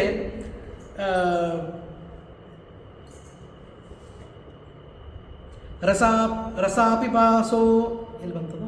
ಹಾಂ, ತದೈವ ಶೇಷೋ ಜನಿವಾಯುಭಕ್ಷಃ ಸಹಸ್ರನೇತ್ರೋಪಿ ತದೈವ ನೂನಂ ಶತಕ್ರತು ಸುಪ್ತಿ ವಿದೂರಭಾವ ಬಭೂವುರ ಸ್ವಪ್ನ ಪದಾಶ್ಚ ದೇವ. ಎಷ್ಟು ಮಜಾ ಅಂದರೆ, ಶೇಷದೇವರು ಆಹಾರವನ್ನು ಬಿಟ್ಟು ಕೇವಲ ಗಾಳಿಯನ್ನೇ ಸೇವನೆ ಮಾಡಿದ್ರು, ಆಹಾರ ತಿನ್ನಲಿಲ್ಲ. ಆ ಕಡೆ ದೇವರು ಯೋಗ ನಿದ್ರೆಯೊಳಗಿದ್ದಾನೆ, ಅಲ್ಲಿ ಬಂದು ನಿಂತೀವಿ ನಾವು. ಪರಮಾತ್ಮ ಇನ್ನೂ ನಮ್ಮ ಹತ್ರ ದೃಷ್ಟಿ ಬೀರಿಲ್ಲ, ಊಟ ಮಾಡೋ ಹೋಗಿಲ್ಲ. ಹೀಗಾಗಿ ಏನು ತಿಂದಿರಬೇಕು? ವಾಯುಭಕ್ಷ, ಎಲ್ಲ ಇವರಿಗೆ ಪವನಾಶನ ಅಂತ ಕರೆಯೋದು, ಎಲ್ಲ ಉರಗಗಳಿಗೆ ಉರಗಾಧಿಪನಾದ್ದರಿಂದ ಶೇಷದೇವರು ವಾಯುಭಕ್ಷ ಅಂತ, ಭಕ್ಷಕ ಅಂತ ಅವತ್ತಿಂದ ಕರೆದರು. ಆಮೇಲೆ ಈ ದೇವತೆಗಳ ಸಮೂಹ ಎಲ್ಲ ಇತ್ತಲ್ಲ, ಅವರು ಹಗಲು ರಾತ್ರಿ ಅಲ್ಲದೆ ಭಗವಂತನ ಭಜನೆ ಮಾಡಲಿಕ್ಕೆ ಪ್ರಾರಂಭ ಮಾಡಿದರು. ಇಷ್ಟು ಅಪ್ಲಿಕೇಶನ್ ಹಾಕಬೇಕು ಪರಮಾತ್ಮನಿಗೆ, ತ್ಯಜನಿದ್ರಾಂ ಜಗತ್ಪತೆ ಅಂತ ಹೇಳಲಿಕ್ಕೆ. ಹೀಗಾಗಿ ಎಲ್ಲ ದೇವತೆಗಳು ಮಾಡ್ತಾ ಇದ್ದಾರೆ. ಅವರು ನಿದ್ದೆಯನ್ನೇ ಮಾಡಲಿಲ್ಲ. ಸ್ವಪ್ನ ಯಾವಾಗ ಬರ್ತದೆ ಹೇಳಿ? ನಿದ್ದೆ ಮಾಡಿದರೆ ಸ್ವಪ್ನ ಬರ್ತದೆ, ಕಣ್ಣು ತೆಗೆದರೆ ಕನಸು ಅಂತ ಬರೋದಿಲ್ಲ. ಹೀಗಾಗಿ ಆ ದೇವತೆಗಳಿಗೆ ಹೊಸ ಹೆಸರು ಬಂತಂತೆ, ನಿದ್ದೆ ಮಾಡಲಿಲ್ಲ, ಹಾಗಾಗಿ ಸ್ವಪ್ನನೇ ಬಿಡೋದಿಲ್ಲ. ಅದಕ್ಕಾಗಿ ಅವ್ರಿಗೆ ಅಸ್ವಪ್ನ ಅಂತ ಹೆಸರು. ನೀವು ಅಮರಕೋಶದೊಳಗೆ ಆದಿತ್ಯ ರುಭವ ಸ್ವಪ್ನ ಅಂತ ಬರ್ತದೆ. ಅಸ್ವಪ್ನ ಅಂದರೆ ದೇವತೆಗಳು ಅಂತ. ಯಾಕೆಂದ್ರೆ ಅವ್ರು ನಿದ್ದೆನೇ ಮಾಡೋದಿಲ್ಲ. ಹೀಗಾಗಿ ಅವತ್ತು ನಿದ್ದೆ ಬಿಟ್ಟವರು ಇವತ್ತಿಗೂ ನಿದ್ದೆ ಮಾಡಿಲ್ಲ, ಅಸ್ವಪ್ನರು ಅಂತ ಅವರು ಹೆಸರಿದ್ದಾರೆ. ಹೀಗೆಲ್ಲ ಹೆಸರುಗಳು, ಹೊಸ ಹೊಸ ಹೆಸರುಗಳನ್ನು ಪಡೆದರು. ಯಾಕೆ ಅಂದರೆ ಇವರು ಹೋಗಿ ಅಲ್ಲಿ ಪ್ರಾರ್ಥನೆಯನ್ನು ಮಾಡ್ತಾ ಇದ್ದಾರೆ. ಆಮೇಲೆ ಸಹಸ್ರ ಕಾರ್ಯೇಷು ಭವಾನ್ ಸಮರ್ಥ ಸಹಸ್ರನೇತ್ರಾನನ ಪಾಣಿಪಾದ ಇತೀವ ವಿಜ್ಞಾಪಯಿತುಂ ವಿರಿಂಚಃ ಸ್ತುತಿಂ ಸ ಪುಂಸೂಕ್ತಗತಾಂ ತತಾನ. ಹೀಗೆ ಅನೇಕ ವರ್ಷಗಳು ಕಳೆದ ಮೇಲೆ, ಅನೇಕ ದಿವಸಗಳು ಕಳೆದ ಮೇಲೆ ಪುರುಷ ಸೂಕ್ತದಿಂದ ಪರಮಾತ್ಮನನ್ನು ಚಿಂತನೆ ಮಾಡಿದರು ಬ್ರಹ್ಮದೇವರು. ಎಲ್ಲರಿಗೂ ಪುರುಷ ಸೂಕ್ತ ಬರ್ತದೆ, ನಮ್ಮಲ್ಲೂ ಹಂಗೆ ಮಾಡ್ತಾರೆ. ಏನೋ ವಿಶೇಷ ಸಾಧನೆ, ಏನೋ ಚಿಂತನೆ ಎಲ್ಲ ಮಾಡಿ ಮುಗಿಸಿ ಎಲ್ಲರಿಗೂ ಬರೋದು ಅಂತ ನನ್ನ ಮತ್ತೆ ಹೇಳಿಸ್ತಾರೆ. ಯಾಕಂದರೆ ಪಾಪ ಎಲ್ಲರೂ ಇನ್ವಾಲ್ವ್ ಆಗಲಿ ಅಂತ. ಹಂಗಂತಲ್ಲ ಅಭಿಪ್ರಾಯ. ಅಂತೂ ಪುರುಷ ಸೂಕ್ತಗಳ ಮಂತ್ರದಿಂದ ಹೇಳಿದ್ರು ಏನಂತ? ಸಹಸ್ರ ಕಾರ್ಯೇಷು ಭವಾನ್ ಸಮರ್ಥ. ಸಹಸ್ರ ಅಂದರೆ ಅನಂತವಾಚಿ ಅಂತ ಕರೀತಾರೆ. ಅನಂತ ಕಾರ್ಯಗಳಲ್ಲಿ ನೀನು ಸಮರ್ಥನಾಗಿದ್ದಿ. ಸಹಸ್ರ ಪಾದಗಳಿಗೆ ನಿನಗಿವೆ. ಅಂತಹ ಸಹಸ್ರ ರೂಪಿಯಾದ ನೀನು ಇತಿ ವಿಜ್ಞಾಪಯಿತು, ಈ ರೀತಿಯಾಗಿ ವಿಜ್ಞಾಪನೆ ಮಾಡಲಿಕ್ಕೆ ನಿನ್ನ ಹತ್ರ ಬಂದಿದ್ದೀವಿ ಅಂತ ಹೇಳಿ ಬ್ರಹ್ಮದೇವರು ಪ್ರಾರ್ಥನೆಯನ್ನು ಮಾಡಿದ್ದಾರೆ ಪುರುಷ ಸೂಕ್ತಗಳಿಂದ ಅಂತ ಹೇಳಿ. ಇಷ್ಟೆಲ್ಲ ಆದಮೇಲೆ ಆವಾಗ ಪರಮಾತ್ಮ ಕಣ್ಣು ತೆಗೆದಿದ್ದಾನೆ. ತೆಗೆದು ಹೇಳ್ತಾನೆ ನೋಡ್ರಿ ಏನಂತ. ತ್ವಮೇತ್ಯ ದೇವೇಶು ಧಾತ ಪ್ರಭುರಸ್ಯ ಲಕ್ಷ್ಮೀ ತಥಾ ತಸ್ಯಾ ಪ್ರಭುಸ್ಸೋಹಮಿತೀವ ಶಂಸನ್ ಆಜ್ಞಾಮಜಸ್ಯೈವ ದದಾವ ದೃಶ್ಯೋ ವಿಜ್ಞೇಯ ಮೂರ್ತಿ ಸ್ಫುಟಮಿಂದಿರಾಯಾಹ. ಹೀಗೆ ಜಗತ್ತಿಗೆಲ್ಲ ಪ್ರಭುವಾದವರು ಬ್ರಹ್ಮದೇವರು, ಬ್ರಹ್ಮದೇವರಿಗೆ ಪ್ರಭುವಾದವರು ಮಹಾಲಕ್ಷ್ಮಿ. ಹಾಗಾಗಿ ಮಹಾಲಕ್ಷ್ಮಿಗೆ ನಿಯಾಮಕತ್ವ ಬ್ರಹ್ಮದೇವರವರೆಗೂ ಇದೆ. ಮಹಾಲಕ್ಷ್ಮಿಗೆ ನಿಯಾಮಕತ್ವ, ಮಹಾಲಕ್ಷ್ಮಿಯ ಮೇಲೆ ನಿಯಾಮಕತ್ವ ನನಗಿದೆ. ಆದ್ದರಿಂದ ನಾನು ಆಜ್ಞೆಯನ್ನು ಮಾಡ್ತೀನಿ ದುರ್ಗಾದೇವಿಗೆ, ತನ್ನ ಮಡದಿಯಾದ ದುರ್ಗಾದೇವಿಗೆ ಆಜ್ಞೆ ಮಾಡಿ. ಇದನ್ನು ಬ್ರಹ್ಮದೇವರ ಹತ್ರನೇ ಯಾಕೆ ಸಾಲ್ವ್ ಮಾಡಲಿಲ್ಲ ಅಂದರೆ ಈ ಕಾರಣಕ್ಕೆ ನಿಯಾಮಕತ್ವ ಇಲ್ಲ ಅವರಿಗೆ. ಈ ಎಲ್ಲ ವಿಚಾರಗಳನ್ನು ಬ್ರಹ್ಮದೇವರಿಗೂ ಬಲ್ಲವರೇ. ಆದ್ದರಿಂದ ಮುಂದೆ ಭಗವಂತನ ಕಾರ್ಯ ಏನು ಅಂತ ಅವ್ರಿಗೆ ಗೊತ್ತಿದೆ. ಆದರೂ ಕೂಡ ಇಲ್ಲಿ ಬಂದು ಭಗವಂತನನ್ನು ಯೋಗ ನಿದ್ರೆಯನ್ನು ಎಬ್ಬಿಸಿ ಅಲ್ಲಿ ಪ್ರಾರ್ಥನೆಯನ್ನು ಮಾಡಿದ್ರ ಉದ್ದೇಶ, ನಮ್ಮ ಕೆಲಸ ಏನಿದ್ರೂ ಕೂಡ ಜೀವರಾಶಿಗಳಲ್ಲಿ ಮಹಾಲಕ್ಷ್ಮೀ ದೇವಿಯರಿಂದ ಅವನು ಕರೆ ಆಗಬೇಕಾಗಿದೆ. ಪರಮಾತ್ಮನ ತಂಗಿಯ ರೂಪದಲ್ಲಿ ಅವತಾರ ಮಾಡಬೇಕಾಗಿದೆ. ಅದಕ್ಕಾಗಿ ಅವಳಿಗೆ ಆಜ್ಞೆ ಕೊಡಲಿಕ್ಕೆ ಪರಮಾತ್ಮನೇ ಸಮರ್ಥ. ಆದ್ದರಿಂದ ಅಲ್ಲಿ ಹೋಗಿರಬೇಕು ಅಂತ ಈ ವಿಷಯವನ್ನು ಬರೀತಾರೆ. ಬರೆದು ಆಜ್ಞೆಯನ್ನು ಮಾಡಿದ ರೀತಿಯನ್ನು ಹೇಳ್ತಾರೆ. ತ್ವಮೇತ್ಯ ದೇವಕ್ಯುದರಸ್ಥ ಗರ್ಭಂ ನಿಧೇಹಿ ರೋಹಿಣ್ಯುದರೇ ಸ್ವಶಕ್ತ್ಯ ಇತೀರಿತಾ ತಂ ರಮಣಂ ರಮಾಸ ಪ್ರದಕ್ಷಿಣೀಕೃತ್ಯ ತಥಾ ಕರೋತ್ತತ್. ದೇವಕಿ ಉದರದೊಳಗೆ ಒಂದು ಗರ್ಭವಾಸ ಪರಮಾತ್ಮನಿಗಿಲ್ಲ. ಹಂಗಾಗಿ ಗರ್ಭದೊಳಗೆ ಯಾರೋ ಇದ್ದಾರೆ, ಒಂದು ಜೀವ. ಅದನ್ನು ತೆಗೆದು ರೋಹಿಣಿ ಉದರಕ್ಕೆ ನೀನು ಇಡಬೇಕು. ನೀನು ದೇವಕಿ ಉದರವನ್ನು ಪ್ರವೇಶ ಮಾಡಬೇಕು. ಹೀಗೆ ಅಲ್ಲಿ ಆಜ್ಞೆಯನ್ನು ಮಾಡಿದ್ದಾನೆ. ಎಲ್ಲರಿಗೂ ಒಂದೊಂದು ಆಜ್ಞೆ ಕೊಟ್ಟರು ಅಂತ ಹರಿವಂಶದೊಳಗೆ ಬರ್ತದೆ. ಇದೇ ಒಂದು ದೊಡ್ಡ ಪ್ರಕರಣ ಹರಿವಂಶದೊಳಗೆ. ಯಾರ್ಯಾರು ಏನೇನು ಆಜ್ಞೆಯನ್ನು ಸ್ವೀಕಾರ ಮಾಡಿದ್ರು ಭೂಭಾರ ಹರಣಕ್ಕಾಗಲಿ ಒಂದು ದೊಡ್ಡ ಪ್ರಕಲ್ಪನೆ, ಅದು ದೊಡ್ಡ ಪ್ರಾಜೆಕ್ಟ್ ಹಾಕಿಬಿಡ್ತಾರೆ. ಏನಂತಂದರೆ ಪ್ರತಿಯೊಬ್ಬರು ಅವತಾರ ಮಾಡಬೇಕು. ಅಷ್ಟವಸುಗಳು, ವೃದ್ಧರು, ಆದಿತ್ಯರು, ಕಶ್ಯಪ ಮೊದಲಾದ ಋಷಿಗಳು ಮತ್ತು ಅದಿತಿ ದೇವಿ ಕಶ್ಯಪರಂತೂ ಅವರಂತೂ ಎಲ್ಲರಿಗೂ ಕೂಡ ಮಾನವಾನಾಂ ಪಿತಾಜಜ್ಞೆ ಅಂತಿರೋದ್ರಿಂದ ಎಲ್ಲ ಕಡೆ ಅವರೂ ಕೂಡ ಅವತಾರ ಮಾಡಬೇಕು ಅಂತ ಅಲ್ಲೆಲ್ಲ ವಿಷಯ ಬರ್ತದೆ. ಅದನ್ನು ಸಂಕ್ಷಿಪ್ತದಲ್ಲಿ ಅವರು ಹೇಳಿದರು, ಎಲ್ಲರಿಗೂ ಕೂಡ ಮಾಡಬೇಕು ಅಂತ. ಮೊದಲಿಗೆ ಹೇಳಿದರು ಶೇಷದೇವರು ಹೋಗಿ ಅವತಾರ ಮಾಡಬೇಕು ರೋಹಿಣಿ ಗರ್ಭದೊಳಗೆ ಅಂತ. ಶೇಷದೇವರು ಅವತಾರ ಮಾಡಬೇಕು. ಅದು ಯಾಕೆ ಹಂಗೆ ಹೇಳಿದರು ಶೇಷದೇವರಿಗೆ? ಅಂತಂದರೆ ಅದಕ್ಕೆ ವಾದರಾಜ ಸ್ವಾಮಿ ಅಂತಾರೆ. ಸರಿ ಇದೆ ಅಲ್ಲ, ರಾಜರು ಎಲ್ಲಾದರೂ ಬರಬೇಕು ಅಂದರೆ ಅವ್ರು ಮೊದಲು ಅವರಿಗೆ ಚಿತ್ರಾಸನ ಬರ್ತದೆ. ಸ್ವಾಮಿಗಳು ಬಂದಾಗ ಮೊದಲಿಗೆ ಚಿತ್ರಾಸನ ಹಾಕಿರು ಅಂತ. ಯಾಕೆಂದ್ರೆ ಅವ್ರು ನಮ್ಮಂತಹ ಇದು ಮುಂದೆ ಕೊಡುವುದಿಲ್ಲ. ಅವರ ಆಸನನೇ ಬೇರೆ, ಅವರ ಶಯ್ಯೇ ಬೇರೆ. ಸ್ವಾಮಿಗಳದ್ದು ಅಂತಲ್ಲ, ದೇವರದ್ದು. ಹೀಗಾಗಿ ಪರಮಾತ್ಮ ಮುಂದೆ ಹೋಗಬೇಕು ಅಂದರೆ ಅವನಿಗಿಂತ ಮುಂಚೆ ಅವನ ಸಾಮಾನುಗಳು ಹೋಗಬೇಕು. ಅದಕ್ಕಾಗಿ ಅಂತಾರೆ ಶಯ್ಯಾಂ ಸ್ವಕೀಯಾಂ ಪುರತಃ ಪ್ರಯಾಣಿ. ಪರಮಾತ್ಮ ಇನ್ನು ಮೇಲೆ ಬಂದು ಅವತಾರ ಮಾಡಿದರೆ ಅದಕ್ಕಿಂತ ಮುಂಚೆ ಶೇಷದೇವರು ಅಲ್ಲಿರಬೇಕು. ವೈಕುಂಠದಲ್ಲೂ ಅಷ್ಟೇ, ಭೂಲೋಕದಲ್ಲೂ ಅಷ್ಟೇ. ಅದಕ್ಕಾಗಿ ಆಜ್ಞಾಪಯಾಮಾಸ ಪುರಾಸ ಶೇಷಂ ಜಜ್ಞೇಸರೋ ಉದರೋದಯಾರ್ದ್ರೇಹೆ ಸಂಪ್ರೇಷಯಂತಿ ಸ್ಮ ನರೈರ್ನರೇಂದ್ರಾಹ ಶಯ್ಯಾಂ ಸ್ವಕೀಯಾಂ ಪುರತಃ ಪ್ರಯಾಣೇ. ಹೀಗೆ ನರೇಂದ್ರಾಹ, ರಾಜರು ತಮ್ಮ ನರೇಂದ್ರಲ್ಲೂ ಒಂದು ರಾಜರು, ಅವರು ಯಾವಾಗಲೂ ಕೂಡ ಈ ರೀತಿಯಾಗಿ ನಡ್ಕೊಳ್ತಾರೆ. ಪರಮಾತ್ಮ ರಾಜರ ರಾಜ ಆದ್ದರಿಂದ ಹೀಗೆ ಮಾಡಿರಲಿಕ್ಕೂ ಸಾಧ್ಯ ಅಂತ ಹೇಳ್ತಾರೆ. ಮುಂದೆ ಈ ಅವತಾರವನ್ನು ಯಾಕೆ ಮಾಡ್ತಾ ಇದ್ದೀನಿ ಅಂತಂದರೆ ಹೇಳ್ತಾನು, ನ ಗರ್ಭವಾಸೋ ಮಮ ನಿರ್ಮಲಸ್ಯ ಇತ್ಯದೋ ಬುಧಾನ್ ಬೋಧಯಿತು ಹೃದೇವ ಫಣೀಶ್ವರಂ ಗರ್ಭಗತಂ ನಿವಿಧಾಯ ಪುನಃ ಸ್ವಯಂ ಸನ್ನಿಹಿತೋ ಬಭೂವ. ಎಷ್ಟು ಮಜಾ ಅದು. ಅಲ್ಲಿ ಜ್ಞಾನಿಗಳಿಗೆ ಹೇಳಬೇಕಾಗಿದೆ ಏನಂದರೆ ನ ಗರ್ಭವಾಸೋ ಮಮ ನಿರ್ಮಲಸ್ಯ. ಮಲ ಇದ್ದವರಿಗೆ ಗರ್ಭವಾಸ ಇದೆ. ಮಲ ಅಂದರೆ ದೋಷ ಇದ್ದವರಿಗೆ ಗರ್ಭವಾಸ ಇರ್ತದೆ, ಅಥವಾ ಗರ್ಭವಾಸ ಇದ್ದವರು ದೋಷ ಉಳ್ಳವರಾಗಿರ್ತಾರೆ. ಆದರೆ ಭಗವಂತನಿಗೆ ಯಾವ ದೋಷ ಇಲ್ಲ, ಅವನು ದೋಷ ವಿದೂರ. ಆದ್ದರಿಂದ ಅವನಿಗೆ ಗರ್ಭವಾಸ ಇಲ್ಲ. ಅದಕ್ಕಾಗಿ ಅವನೇನು ಮಾಡಿದ ಅಂತಂದರೆ ತಾನು ಗರ್ಭವನ್ನು ಮೊದಲಿಗೆ ಪ್ರವೇಶ ಮಾಡಲಿಲ್ಲ. ಮೊದಲಿಗೆ ಅಲ್ಲಿ ಗರ್ಭವಾಸಕ್ಕಾಗಿ ಬೇರೆ ಇದ್ದರು ಅಂತ ಹೇಳ್ತಾರೆ. ಆಮೇಲೆ ಪುನಃ ಸ್ವಯಂ ಸನ್ನಿಹಿತೋ ಬಭೂವ. ಆಮೇಲೆ ಶೇಷದೇವರನ್ನ ಮೊದಲಿಗೆ ಅಲ್ಲಿ ಇರಿಸಿದ್ರು, ಆಮೇಲೆ ಅಲ್ಲಿ ಸನ್ನಿಧಾನವನ್ನು. ದೇವಕಿ ಗರ್ಭದಲ್ಲಿ ಅವರೇನು ಬಂದು ಅಷ್ಟು ದಿವಸ ಇರಲಿಲ್ಲ ಕೃಷ್ಣ ಅಂತ ಹೇಳಿದರು. ಆವಾಗ ಗರ್ಭದೊಳಗಿದ್ದಾರೆ, ಗರ್ಭಸ್ತುತಿಯನ್ನು ಮಾಡ್ತಾ ಇದ್ದಾರೆ. ಗರ್ಭಸ್ತುತಿ ಎಲ್ಲ ಪ್ರಸಿದ್ಧವಾದದ್ದು, ನಿಮಗೆಲ್ಲ ಗೊತ್ತಿದೆ. ಭಾಗವತದೊಳಗೆ ಗರ್ಭಸ್ತುತಿಯನ್ನು ಮಾಡಿದರು, ಅದನ್ನು ಇಲ್ಲಿ ನೆನಪು ಮಾಡಿಕೊಡ್ತಾರೆ. ಗರ್ಭೇಪ್ಯ ದಭ್ರಾತ್ಮ ಸುಖೈಕ ಮೂರ್ತಿ ಮಭ್ಯೇತ್ಯ ಪದ್ಮಾಸನ ಮುಖ್ಯ ದೇವಾ ಗೀರ್ಭಿರ್ಭವದ್ ಗರ್ಭ ನಿವಾಸ ಜಾರ್ತಿ ನಿರ್ಭಂಗ ಸಿದ್ಧ್ಯರ್ಥಮಿವಾಸ್ತು ಸ್ವಂ. ಇದನ್ನು ಅನ್ಲಿಕ್ಕೆ ಸ್ವಲ್ಪ ಕಷ್ಟ. ಗರ್ಭ ಧಾರಣೆ ಮಾಡೋದು ಎಷ್ಟು ಕಷ್ಟ ಹೆಣ್ಮಕ್ಳಿಗೆ ಗೊತ್ತು ಮಾಡಿಸ್ಲಿಕ್ಕೆ. ಗರ್ಭಸ್ತುತಿ ಅಷ್ಟು ಕಷ್ಟವಾಗಿ ಬರೆದಿದ್ದ. ಇದಕ್ಕಿಂತ ಚಮತ್ಕಾರವಾಗಿ ಏನು ಹೇಳಲಿಕ್ಕೆ ಸರ್, ಚತುರ್ಮುಖ ಬ್ರಹ್ಮದೇವರು ಹೇಳ್ತಾರೆ, ಸುಖೈಕ ಮೂರ್ತಿಯಾದ ಪರಮಾತ್ಮ ನೀನು. ಅಲ್ಲಿ ಗರ್ಭಸ್ತುತಿಯೊಳಗಿದೆ ಬರ್ತದೆ, ಸತ್ಯಂ ಪರಂ ಸತ್ಯವ್ರತಂ ಸತ್ಯ ಪರಂ ತ್ರಿಸತ್ಯಂ ಸತ್ಯಸ್ಯ ಯೋನಿಂ ನಿಹಿತಂ ಚ ಸತ್ಯೇ ಸತ್ಯಸ್ಯ ಸತ್ಯಮುತ ಸತ್ಯನೇತ್ರಂ ಸತ್ಯಾತ್ಮಕಂ ತ್ವಾಂ ಶರಣಂ ಪ್ರಪನ್ನಾಹ ಅಂತ ಭಾಗವತದೊಳಗೆ ಈ ಗರ್ಭಸ್ತುತಿಯನ್ನು ಹೇಳ್ತಾರೆ. ಸತ್ಯಾತ್ಮಕನಾದ ನಿನ್ನನ್ನು ನಾವು ಶರಣ ಹೋಗ್ತಾ ಇದ್ದೀವಿ ಅಂತ ಹೇಳಿ ಆ ದೇವಕಿ ಗರ್ಭಕ್ಕೆ ಪರಮಾತ್ಮ ಯಾವಾಗ ಬಂದು ಸೇರಿದನು ಅಲ್ಲಿ ಎಲ್ಲರೂ ಪ್ರಾರ್ಥನೆ ಮಾಡಿದ್ದಾರೆ. ಹಿಂಗೆ ಹೋಗೋದು ಹಿಂಗೆ ಬರೋದು ಅಷ್ಟೇ ಕೆಲಸ. ಅದಕ್ಕೆ ಹೇಳ್ತಾರೆ ದೇವರು ಹುಟ್ಟೇ ಇಲ್ಲ ಅಂತ. ಹಿಂಗೆ ಮುಂದೆ ಬರ್ತದತ್ತು. ದೇವರಿಗೆ ಯಾರೂ ಜನ್ಮವನ್ನು ಚಿಂತನೆ ಮಾಡಬಾರದು. ಪ್ರಾದುರ್ಭಾವ ವಿಪರ್ಯಾಸ ಭೇದಸ್ತದ್ಗತ ಏವಚ ತತ್ ಪ್ರಮಾಣಸ್ಯ ನಿಂದಾಚ ದ್ವೇಷ ಏತೆ ಖಿಲ ಮತಾಹ. ನವವಿಧ ಭಕ್ತಿಯನ್ನು ಹೇಳಿದಂಗೆ ನವವಿಧ ದ್ವೇಷಗಳನ್ನು ಹೇಳುವಾಗ ಪ್ರಾದುರ್ಭಾವ ವಿಪರ್ಯಾಸ, ದೇವರು ಹುಟ್ಟಿದ, ಅವನಿಗೂ ಗರ್ಭದಲ್ಲಿ ಕಷ್ಟಪಡಬೇಕಾಯಿತು. ನಾವು ಬೇರೆ ಬೇರೆ ಪ್ರಸಂಗದಲ್ಲಿ ಕೇಳುವಾಗ ಗರ್ಭದಲ್ಲಿ ಎಷ್ಟು ಕಷ್ಟ ಅಂತ ಅನ್ನೋದನ್ನು ವಿವರಣೆ ಮಾಡ್ತಾರಲ್ಲ, ಅಂತಹದ್ರಲ್ಲಿ ಮತ್ತೆ ದೇವಕಿ ಉದರದೊಳಗೆ ಕೃಷ್ಣ ಇದ್ದಿದ್ದಿಲ್ಲೇನು? ಕೃಷ್ಣನೇ ಗರ್ಭದೊಳಗಿದ್ದ, ನಾವ್ಯಾರು ಅಂತ ಹಿಂಗೆ ಚಿಂತನೆ ಮಾಡಬಾರ್ದು. ಯಾಕೆಂದರೆ ಅವನು ಪ್ರಾದುರ್ಭಾವನೆ ಮಾತ್ರ ಹೊರತು ಅವನು ಹುಟ್ಟಿಲ್ಲ ಅಂತ. ಅವನಿಗೆ ನಮ್ಮಂತೆ ಜರಾಯುಜ ಅಲ್ಲ. ಅವನು ಜರಾಯು ಅಂದರೆ ಚರ್ಮದ ಚೀಲ, ಅದರಿಂದ ಹುಟ್ಟಿದವರು ನಾವೆಲ್ಲ. ಚರ್ಮದ ಚೀಲದಲ್ಲಿ ಹುಟ್ಟಿದವರು ನಾವೆಲ್ಲ. ಅದಕ್ಕೆ ಕಾರಣ ಹೇಳ್ತಾರೆ ಏನಂತ, ಗರ್ಭಸ್ತುತಿಯನ್ನು ಮಾಡಿದ ಮೇಲೆ ಪರಮಾತ್ಮ ತಾನು ಪ್ರಾದುರ್ಭೂತನಾಗಿದ್ದಾನೆ ಅಂತ ಹೇಳಿ, ಪ್ರಾದುರ್ಭಾವೋ ಹರಿರ್ಜನಿಹಿ ಅಂತ ಮುಂದೆ ಹೇಳ್ತಾರೆ. ಇವನು ಹುಡುಕಿದಂತಹ ಏನೊಂದು ಕಾಲ ಇತ್ತಲ್ಲ ಹುಟ್ಟಲಿಕ್ಕೆ, ಆ ಕಾಲದ್ದು ಒಂದು ವಿಶೇಷ ಅಂತಂತ. ಯಾಕೆ ವಿಶೇಷ? ಯಾವತ್ತು ಹುಟ್ಟಿದ್ರೆ ಹೇಳು?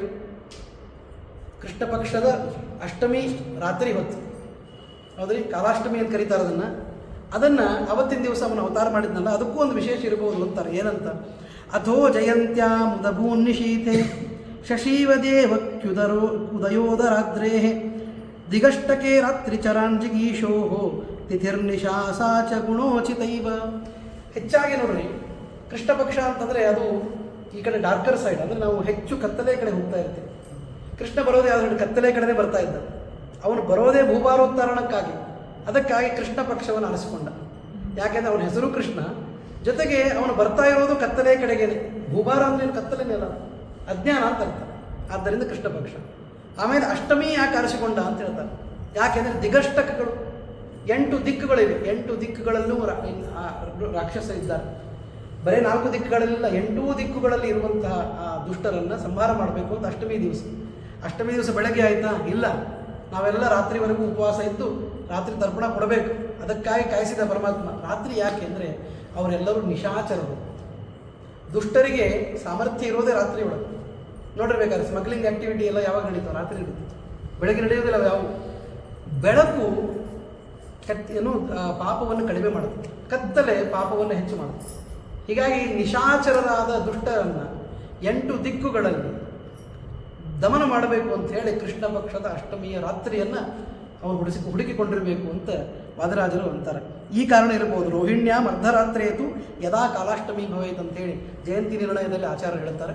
ಅದೇ ವಿಷಯ ಇಲ್ಲಿ ನೆನಪು ಮಾಡಿ ಕೊಡ್ತಾ ಇದ್ದಾರೆ. ಆವಾಗ ಚಂದ್ರನಿಗೆ ಹುಟ್ಟಿದ ತಕ್ಷಣ ಸ್ವಲ್ಪ ಸಂತೋಷ, ಸ್ವಲ್ಪ ದುಃಖ ಎರಡೂ ಆಯಿತು. ಯಾಕೆ ಹಾಗೆ? ದುಃಖ ಯಾಕೆ ಆಗಬೇಕು? ಅಲ್ಲೇ ಎದುರಿಗೆ ಕರೆಸಿ ನಿಲ್ಲಿಸಿ ಹೇಳಿ ಕಳಿಸ. ಚಂದ್ರನೂ ಅವತಾರ ಮಾಡಬೇಕು, ಇಂದ್ರನೂ ಅವತಾರ ಮಾಡಬೇಕು, ಇದೆಲ್ಲ ಗೊತ್ತಿದ್ದಿದ್ದೆ. ಆದರೂ ಕೂಡ ಅವನಿಗೆ ಒಂದು ಸ್ವಲ್ಪ ಸುಖ, ಒಂದು ಸ್ವಲ್ಪ ದುಃಖ ಆಯಿತು. ಯಾಕೆ ಅಂತ ಬರೀತಾರೆ ನೋಡಿ. ಯದಾ ಹರಿ ಪ್ರಾದುರಭೂತ್ ಕಲಾಭಿ ತದಾ ಸಮಾಯೌ ವ್ಯಯಯಾಂಶ್ಚ ಚಂದ್ರ ಪ್ರಿಯಾಪ್ರಿಯಪ್ತೈವ ನಿಜಾನ್ವಯೋತ್ಥಂ ಮುಕುಂದ ವಕ್ತ್ರೇಂದು ಕಲಾವಲೋಕಾತ್. ಮುಕುಂದ ವಕ್ತ್ರೇಂದು ಕಲಾ, ಮುಕುಂದನ ಮುಖವೆಂಬ ಚಂದ್ರವನ್ನು ನೋಡಿದ ಮೇಲೆ ನಿಜವಾದ ಚಂದ್ರನಿಗೆ ಅನಿಸ್ತು ನಾನಷ್ಟು ಸುಂದರ ಇಲ್ಲ ಅಂತ. ಅದೇ ನಂತರ ಇನ್ಫೀರಿಯಾರಿಟಿ ಬಂದ್ಬಿಡುತ್ತೆ ಚಂದ್ರನಿಗೆ. ಅದಕ್ಕಾಗಿ ದುಃಖ ಆಯಿತು. ಯಾಕೆಂದರೆ ಕಲೆ ಇರುವ ಚಂದ್ರ ನಾನು, ಕಲೆ ಇಲ್ಲದ ಚಂದ್ರ ಶ್ರೀಕೃಷ್ಣ ಪರಮಾತ್ಮ. ಹಾಗಾಗಿ ದುಃಖ ಆಯಿತು. ಸಂತೋಷ ಯಾಕಾಯಿತು ಅಂದರೆ ಹುಟ್ಟಿದವ ನಮ್ಮ ಕುಲದಲ್ಲಿ ಹುಟ್ಟಿದ್ದಾನೆ ಅಂತ ಸಂತೋಷ. ನಾಳೆ ಕೃಷ್ಣನನ್ನು ನೆನಪು ಮಾಡಿಕೊಳ್ಳುವಷ್ಟು ದಿನ ಅವನನ್ನು ಎಲ್ಲರೂ ಕೂಡ ಏನು ಹೇಳ್ತಾರೆ? ಚಂದ್ರ ವಂಶ ಪ್ರದೀಪ ಅಂತ ಕರೀತಾರೆ ಕೃಷ್ಣನಿಗೆ. ಹೀಗಾಗಿ ಚಂದ್ರನ ವಂಶದಲ್ಲಿ ಹುಟ್ಟಿದ್ದಕ್ಕೆ ಸಂತೋಷ. ಆದರೆ ಕಲೆಯಿಲ್ಲದ ಚಂದ್ರನಾಗಿ ಈ ಚಂದ್ರನನ್ನು ಕಳೆಗುಂದುವಂತೆ ಮಾಡಿದ ಶ್ರೀಕೃಷ್ಣ ಅಂತೇಳಿ ಒಂಚೂರು ಮನಸ್ಸಿಗೆ ದುಃಖ ಆಗಿರಬಹುದು ಅಂತ ಅಲ್ಲಿ ಬರೀತಾರೆ. ಮುಂದೆ ಗಂಧರ್ವರೆಲ್ಲ ನರ್ತನೆ ಮಾಡ್ತಾ ಇದ್ದಾರೆ, ಗಾನ ಮಾಡ್ತಾ ಇದ್ದಾರೆ. ಇವನು ಹುಟ್ಟಿ ಬಂದ ಹೇಗೆ ಬರ್ತಾ ಇದ್ದಾನೆ ನೋಡ್ರಿ, ಎಂಥ ಅದ್ಭುತ. ಶರೀರ ಕಾಂತ್ಯ ಜಲದಸ್ಸ ಸ್ವಜೈತ್ರಂ ನಿರೀಕ್ಷ ಕೃಷ್ಣಂ ಜಲರಾಶಿ ತೀರೆ ಜಗರ್ಜ ಶಕ್ತ್ಯ ರಹಿತಸ್ಯ ಪುಂಸೋ ಜಲಾಂತಿಕೇಶ್ವೇವ ಹಿ ಗರ್ಜಿತಾನಿ. ದೂರದೊಳಗೆ ಈ ಕಡೆ ದೇವತೆಗಳೆಲ್ಲ ನರ್ತನೆ ಮಾಡ್ತಾ ಇದ್ದಾರೆ, ಗಂಧರ್ವರೆಲ್ಲ ಗಾನ ಮಾಡ್ತಾ ಇದ್ದಾರೆ, ದುಂದುಭಿಗಳು ಮೊಳಗ್ತಾ ಇದೆ. ದೂರದಲ್ಲಿ ಮೋಡಗಳು ಶಬ್ದ ಮಾಡ್ತಾ ಇದ್ದಾವೆ. ಮೋಡಗಳು ಯಾಕೆ ಶಬ್ದ ಮಾಡಿದ್ವು ಅಂದರೆ ಮುಂದೆ ಮೋಡಗಳು ತಪ್ಪು ಮಾಡ್ತಾವೆ. ನಿಮಗೆಲ್ಲ ಗೊತ್ತಿದೆ, ಮುಂದೆ ಪ್ರಸಂಗ ಬರುತ್ತೆ. ಆ ತಪ್ಪನ್ನು ಕ್ಷಮಾ ಮಾಡುವಂತ ಇವತ್ತೇ ಕೇಳ್ತಾ ಇರ್ಬೋದೇನೋ ಅಂತಂತ. ಅದು ಒಂದು. ಎರಡನೇದ್ದು, ಮೋಡಗಳು ಶಬ್ದ ಮಾಡ್ತಿರೋದು ಎಲ್ಲಿ ಅಂದರೆ ಸಮುದ್ರದ ದಂಡೆಯೊಳಗೆ. ಯಾಕೆ ಅಂದರೆ ಇಲ್ಲಿ ಬಂದು ಶಬ್ದ ಮಾಡಲಿಕ್ಕೆ ಇನ್ನೇನಿಲ್ಲ. ಕೃಷ್ಣ ಬಂದ ಅಂದರೆ ನಮ್ಮ ಶಬ್ದ ಎಲ್ಲ ಉಳಿಗೆ ಹೋಗ್ತದೆ. ಹೀಗಾಗಿ ನಾವು ದೂರದಲ್ಲೇ ಇರಬೇಕು ಅಂತ ತೋರಿಸಲಿಕ್ಕೆ ಆ ಇದ್ದ ಮೋಡಗಳೆಲ್ಲ ದೂರ ಹೋಗಿ ಶಬ್ದ ಮಾಡ್ತಾ ಇದ್ದಾರೆ. ಹೀಗಾಗಿ ಆ ಶಬ್ದದಿಂದ ಈ ವಿಷಯ ಗೊತ್ತಾಗ್ತಾ ಇದೆ. ಅಂದರೆ ಶಕ್ತಿ ಇಲ್ಲದ ವ್ಯಕ್ತಿ ತಾನು ಏನು ನಡ್ಕೊಳ್ಳಿಕ್ಕೆ ಶಕ್ತಿ ಯಾರ ಮುಂದೆ? ಆದ್ದರಿಂದ ಸಾಮಾನ್ಯ ಶಕ್ತಿ ಇದ್ದವರು ಶಕ್ತಿ ರಹಿತಸ್ಯ ಅಂತ ಬರೀತಾರೆ. ಶಕ್ತಿರಹಿತನಾದವನು ಮಹಾ ಸಾಮರ್ಥ್ಯವಂತನಾದ ಕೃಷ್ಣನಿಂದ ದೂರ ಇರಬೇಕು. ಇದರ ಸೂಚನೆಯನ್ನು ತೋರಿಸ್ತಾ ಇದ್ದಾರೆ. ಇನ್ನೂ ಅನೇಕ ವಿಷಯಗಳು ಅಲ್ಲಲ್ಲಿ ಹೇಳಿರ್ತಾರೆ. ಆದರೂ ಕೂಡ ಪ್ರಧಾನ ಘಟ್ಟವನ್ನು ನಾವು ನೋಡಲಿಕ್ಕೆ ಪ್ರಯತ್ನ ಮಾಡೋಣ. ಆ ಜನ್ಮನಸ್ತಸ್ಯ ಹಿ ಜನ್ಮಕಾಲೇ ಚರಾಚರಂ ತುಷ್ಟಿಮಭೂತ್ ಕಿಲೇದಂ ತಥಾ ಹಿ ಭುವಿಕಸ್ಯ ನ ಸ್ಯಾತ್ ಅದೃಷ್ಟಪೂರ್ವಸ್ಯ ನಿರೀಕ್ಷಣೇನ.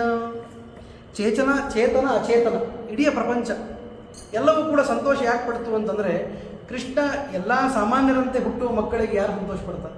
ಅವ್ರ ಮನೆಯವರು ಮಾತ್ರ ಸಂತೋಷ ಪಡ್ತಾರೆ. ಯಾರು ಮನೆಯೊಳಗೆ ಮಕ್ಕಳು ಹುಡ್ತಾರೆ ಅವ್ರ ಮನೆಯವರು ಸಂತುಷ್ಟು, ಬಂಧು ಬಾಂಧವರಷ್ಟು. ಇಡೀ ಪ್ರಪಂಚ ಸುಖ ಪಡಬೇಕು ಯಾವಾಗ ಅಂತಂದರೆ ಯಾವತ್ತೂ ನೋಡದ ಆಶ್ಚರ್ಯ ಏನಾದರೂ ಆದರೆ ಜಗತ್ತೆಲ್ಲ ಬಂದು ನೋಡ್ತಾರೆ ನೋಡಿ. ರಾತ್ರಿ ಕಾಲ, ಆ ಕಾಲದಲ್ಲೂ ಕೂಡ ಜಗತ್ತೆಲ್ಲ ಎಚ್ಚರವಾಗಿದೆ. ಯಾಕೆ? ಯಾವತ್ತೂ ನೋಡದ ಒಂದು ದೃಶ್ಯ ಇದೆ. ಯಾವ ದೃಶ್ಯ ಅಂದರೆ ಒಬ್ಬ ಹೆಣ್ಣು ಮಗಳ ಹೊಟ್ಟೆಯಿಂದ 4 ಕೈಗಳಿಂದ ಹುಟ್ಟಿದ ದೃಶ್ಯ. 4 ಕೈ ಶಂಖ ಚಕ್ರ ಗದಾ ಪದ್ಮಗಳನ್ನು ಹಿಡಿದುಕೊಂಡು ಹುಟ್ಟುವ ದೃಶ್ಯ. ಇದು ಎಲ್ಲಿ ನೋಡ್ಲಿಕ್ಕೆ ಸಿಗ್ತದೆ? ಅದಕ್ಕಾಗಿ ಹೇಳ್ತಾರೆ ಅಪರೂಪದ ದೃಶ್ಯವನ್ನು ನೋಡಲಿಕ್ಕೆ ಜನ ಎಲ್ಲ ಸೇರ್ತಾರಲ್ಲ, ಹಾಗೆ ಇಲ್ಲಿ ಪ್ರಪಂಚ ಎಲ್ಲ ಸೇರಿದೆ ಅಂತೇಳಿ ಎಷ್ಟು ಚಂದ ಹೇಳ್ತಾರೆ ನೋಡಿ. ಅದೃಷ್ಟ ಪೂರ್ವಸ್ಯ ನಿರೀಕ್ಷಣೆನ, ಯಾರಿಗೆ ಸಂತೋಷ ಆಗೋದಿಲ್ಲ? ಅದಕ್ಕೆ ಹೇಳ್ತಾರೆ ಆಶ್ಚರ್ಯವತ್ ಪಶ್ಯತಿ ಕಶ್ಚಿದೇನಂ ಆಶ್ಚರ್ಯವದ್ ವದತಿ ತಥೈವ ಚಾನ್ಯ. ಆಶ್ಚರ್ಯವಚ್ಚೈನಂ ಅನ್ಯ ಶೃಣೋತಿ ಶ್ರುತ್ವಾಪ್ಯೇದಂ ವೇದ ನಚೈವ ಕಶ್ಚಿತ್. ದೇವರನ್ನು ಆಶ್ಚರ್ಯ ಅಂತ ಹೇಳಿದ್ರು, ಮತ್ತೆ ಆಶ್ಚರ್ಯ ಅಂತ ನೋಡಿದರು, ಆಶ್ಚರ್ಯ ಅಂತ ಅಧ್ಯಯನ ಮಾಡಿದರು, ಆದರೂ ಇವರಿಗೆ ಯಾರಿಗೂ ಏನೂ ಅರ್ಥನೇ ಆಗಲಿಲ್ಲ ಪರಮಾತ್ಮ. ಇದೇ ದೊಡ್ಡ ಆಶ್ಚರ್ಯ. ಹೀಗೆ ಆಶ್ಚರ್ಯಭೂತನಾದ ಪರಮಾತ್ಮನಿನ ನೋಡಲಿಕ್ಕೆ ಜನ ಎಲ್ಲ ಸೇರಿದರು ಅಂತ ಬರೀತಾರೆ. ಆಮೇಲೆ ಸ್ತೋತ್ರ ಮಾಡ್ತಾರೆ. ಸ್ತೋತ್ರ ಮಾಡಿದ ಮೇಲೆ ಹೇಳ್ತಾರೆ, ಯ ಏಷ ಸಮುದಿತ ನಾರಕಸ್ಥಾನ್ ಜನಾನ್ ಸ್ವನಾಮ ಸ್ಮರಣೇನ ಪಾತಿ ಸದೃಷ್ಟಿಗ ಸನ್ವಸುದೇವ ಪತ್ನ್ಯಾಹ ಕಥಂ ನ ಪುತ್ರ ಶತಪತ್ರ ನೇತ್ರ. ಇವನು ಹುಟ್ಟಿದ ಮೇಲೆ ಅಂದ್ಕೊಂಡ್ರಂತೆ ಯಾವ ಮಗ ಹುಟ್ಟಿದ್ರೆ ಸಂತೋಷ, ನಮ್ಮನ್ನು ಪುನ್ನಾಮ ನರಕದಿಂದ ಅವನು ರಕ್ಷಣೆ ಮಾಡ್ತಾನೆ. ನರಕದ ಒಂದು ಲಿಸ್ಟೇ ಅದು, ದೊಡ್ಡ ಲಿಸ್ಟು. ಎಷ್ಟಿದೆ ಅಂದರೆ 84 ಲಕ್ಷ ಟೈಪ್ ನರಕ ಬಂತು. ಹಾಗೆ 84 ಲಕ್ಷ ಇವನೇವಲ್ಲ, 84 ಲಕ್ಷ ನರಕ ಬಂತು, ಬೇರೆ ಪುರಾಣಗಳಲ್ಲಿ ಹೇಳ್ತಾರೆ.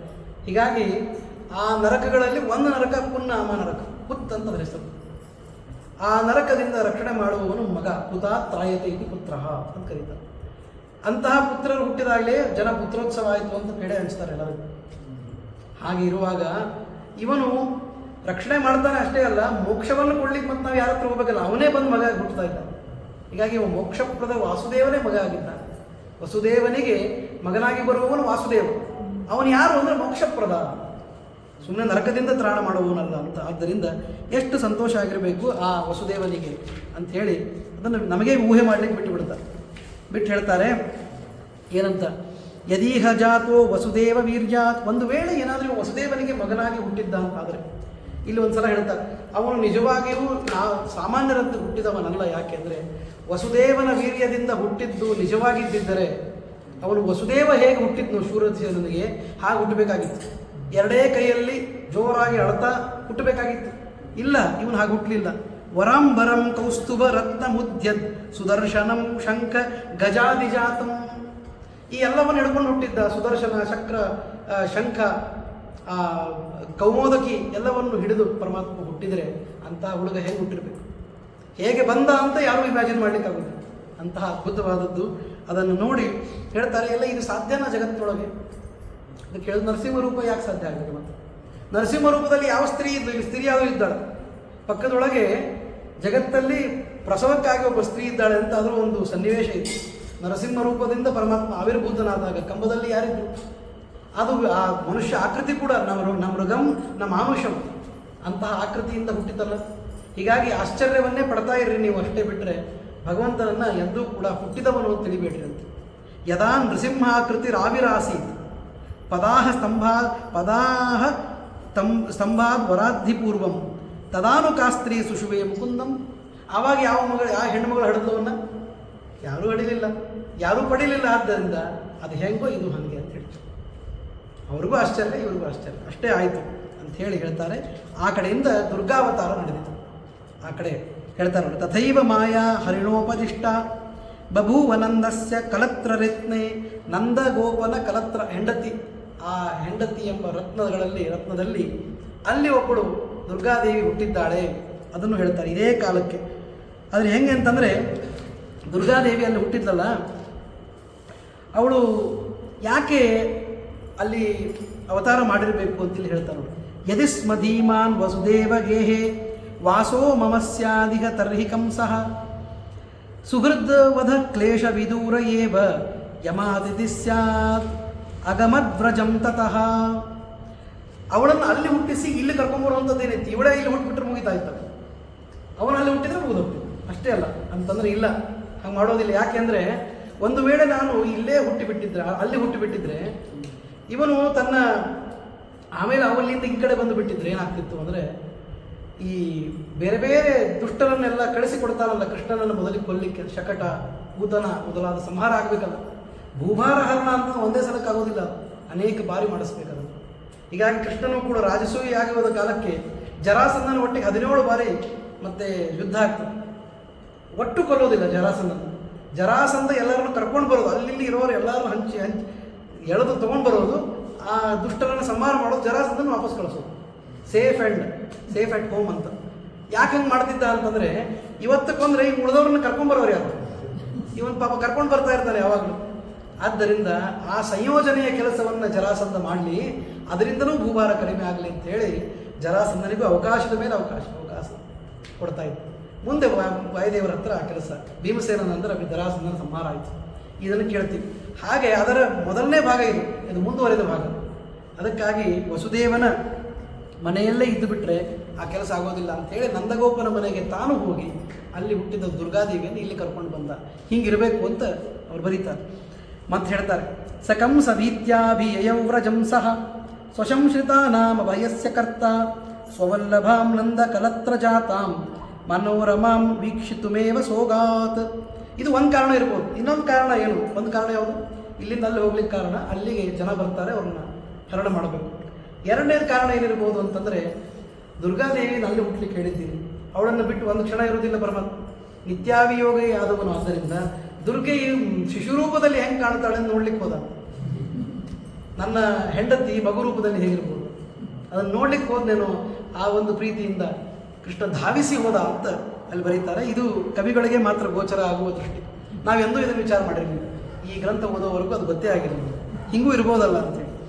ಆವಾಗ ಚಂದ್ರ ಏನು ಮಾಡಿದ ಅಂದರೆ, ಕವಾಟ ಮುದ್ಘಾಟ್ಯ ಗ್ರಹಾಣಿವತ್ಮ ದದುಕ್ಕಿಲಾಸ್ಮೈ ಮಮ ಬುದ್ಧಿರಿತ್ತಂ ವನಸ್ಪತಿಶೋ ಬಹಿರಭ್ರ ಸಂಸ್ಥ ಸ್ತದೀಕ್ಷಣಾರ್ಥಿ ಸ್ವಯಮುದ್ವಿಭೇದ. ವನಸ್ಪತಿಯ ಒಡೆಯನಾದ ರಾಜ ಯಾರಿದ್ದಾನೆ, ಒಡೆಯ ಚಂದ್ರ ಇದ್ದಾನಲ್ಲ, ಅವನೇನು ಮಾಡಿದ ಅಂತಂದರೆ ಪಟಪಟ ಅಂತ ಬಾಗಿಲು ತೆಗೆದುಬಿಟ್ಟ. ಯಾಕೆ ಅಂತಂದರೆ, ಎಲ್ಲರೂ ಚಂದ್ರನನ್ನು ನೋಡಬೇಕು ಸುಂದರ ಅಂತ ಹೋದರೆ, ಈ ಚಂದ್ರನನ್ನು ಆ ಚಂದ್ರ ನೋಡ್ಲಿಕ್ಕೆ ಬಾಗಿಲು ತೆಗೆದ್ನೇನು. ಎಷ್ಟು ಚಂದದ ನೋಡ್ರಿ, ಬಾಗಿಲು ತೆಗೆದು ನೋಡಬೇಕು ಮೊದಲ ಶಿಶುವನ್ನು ಅಂತೇಳಿ ಇವನ ಕೈಯೊಳಗೆ ಹಿಡ್ಕೊಂಡ ವಸುದೇವ ಅಲ್ಲಿ ಕಳಿಸಿ ಬರಬೇಕು ಅಂತ. ಅಷ್ಟರೊಳಗೆ ಎಲ್ಲ ಬಂಧಗಳೆಲ್ಲ ಮುಕ್ತಿಯಾಗಿ ಇವನ ನಿಗಡ ಹಾಕಿದ ಕೈಗೆ ಬೇಡಿ ಹಾಕಿದ್ದ. ಆ ಬೇಡಿ ಮುಕ್ತ ಆಯಿತು, ಬಾಗಿಲು ತೆರೀತು.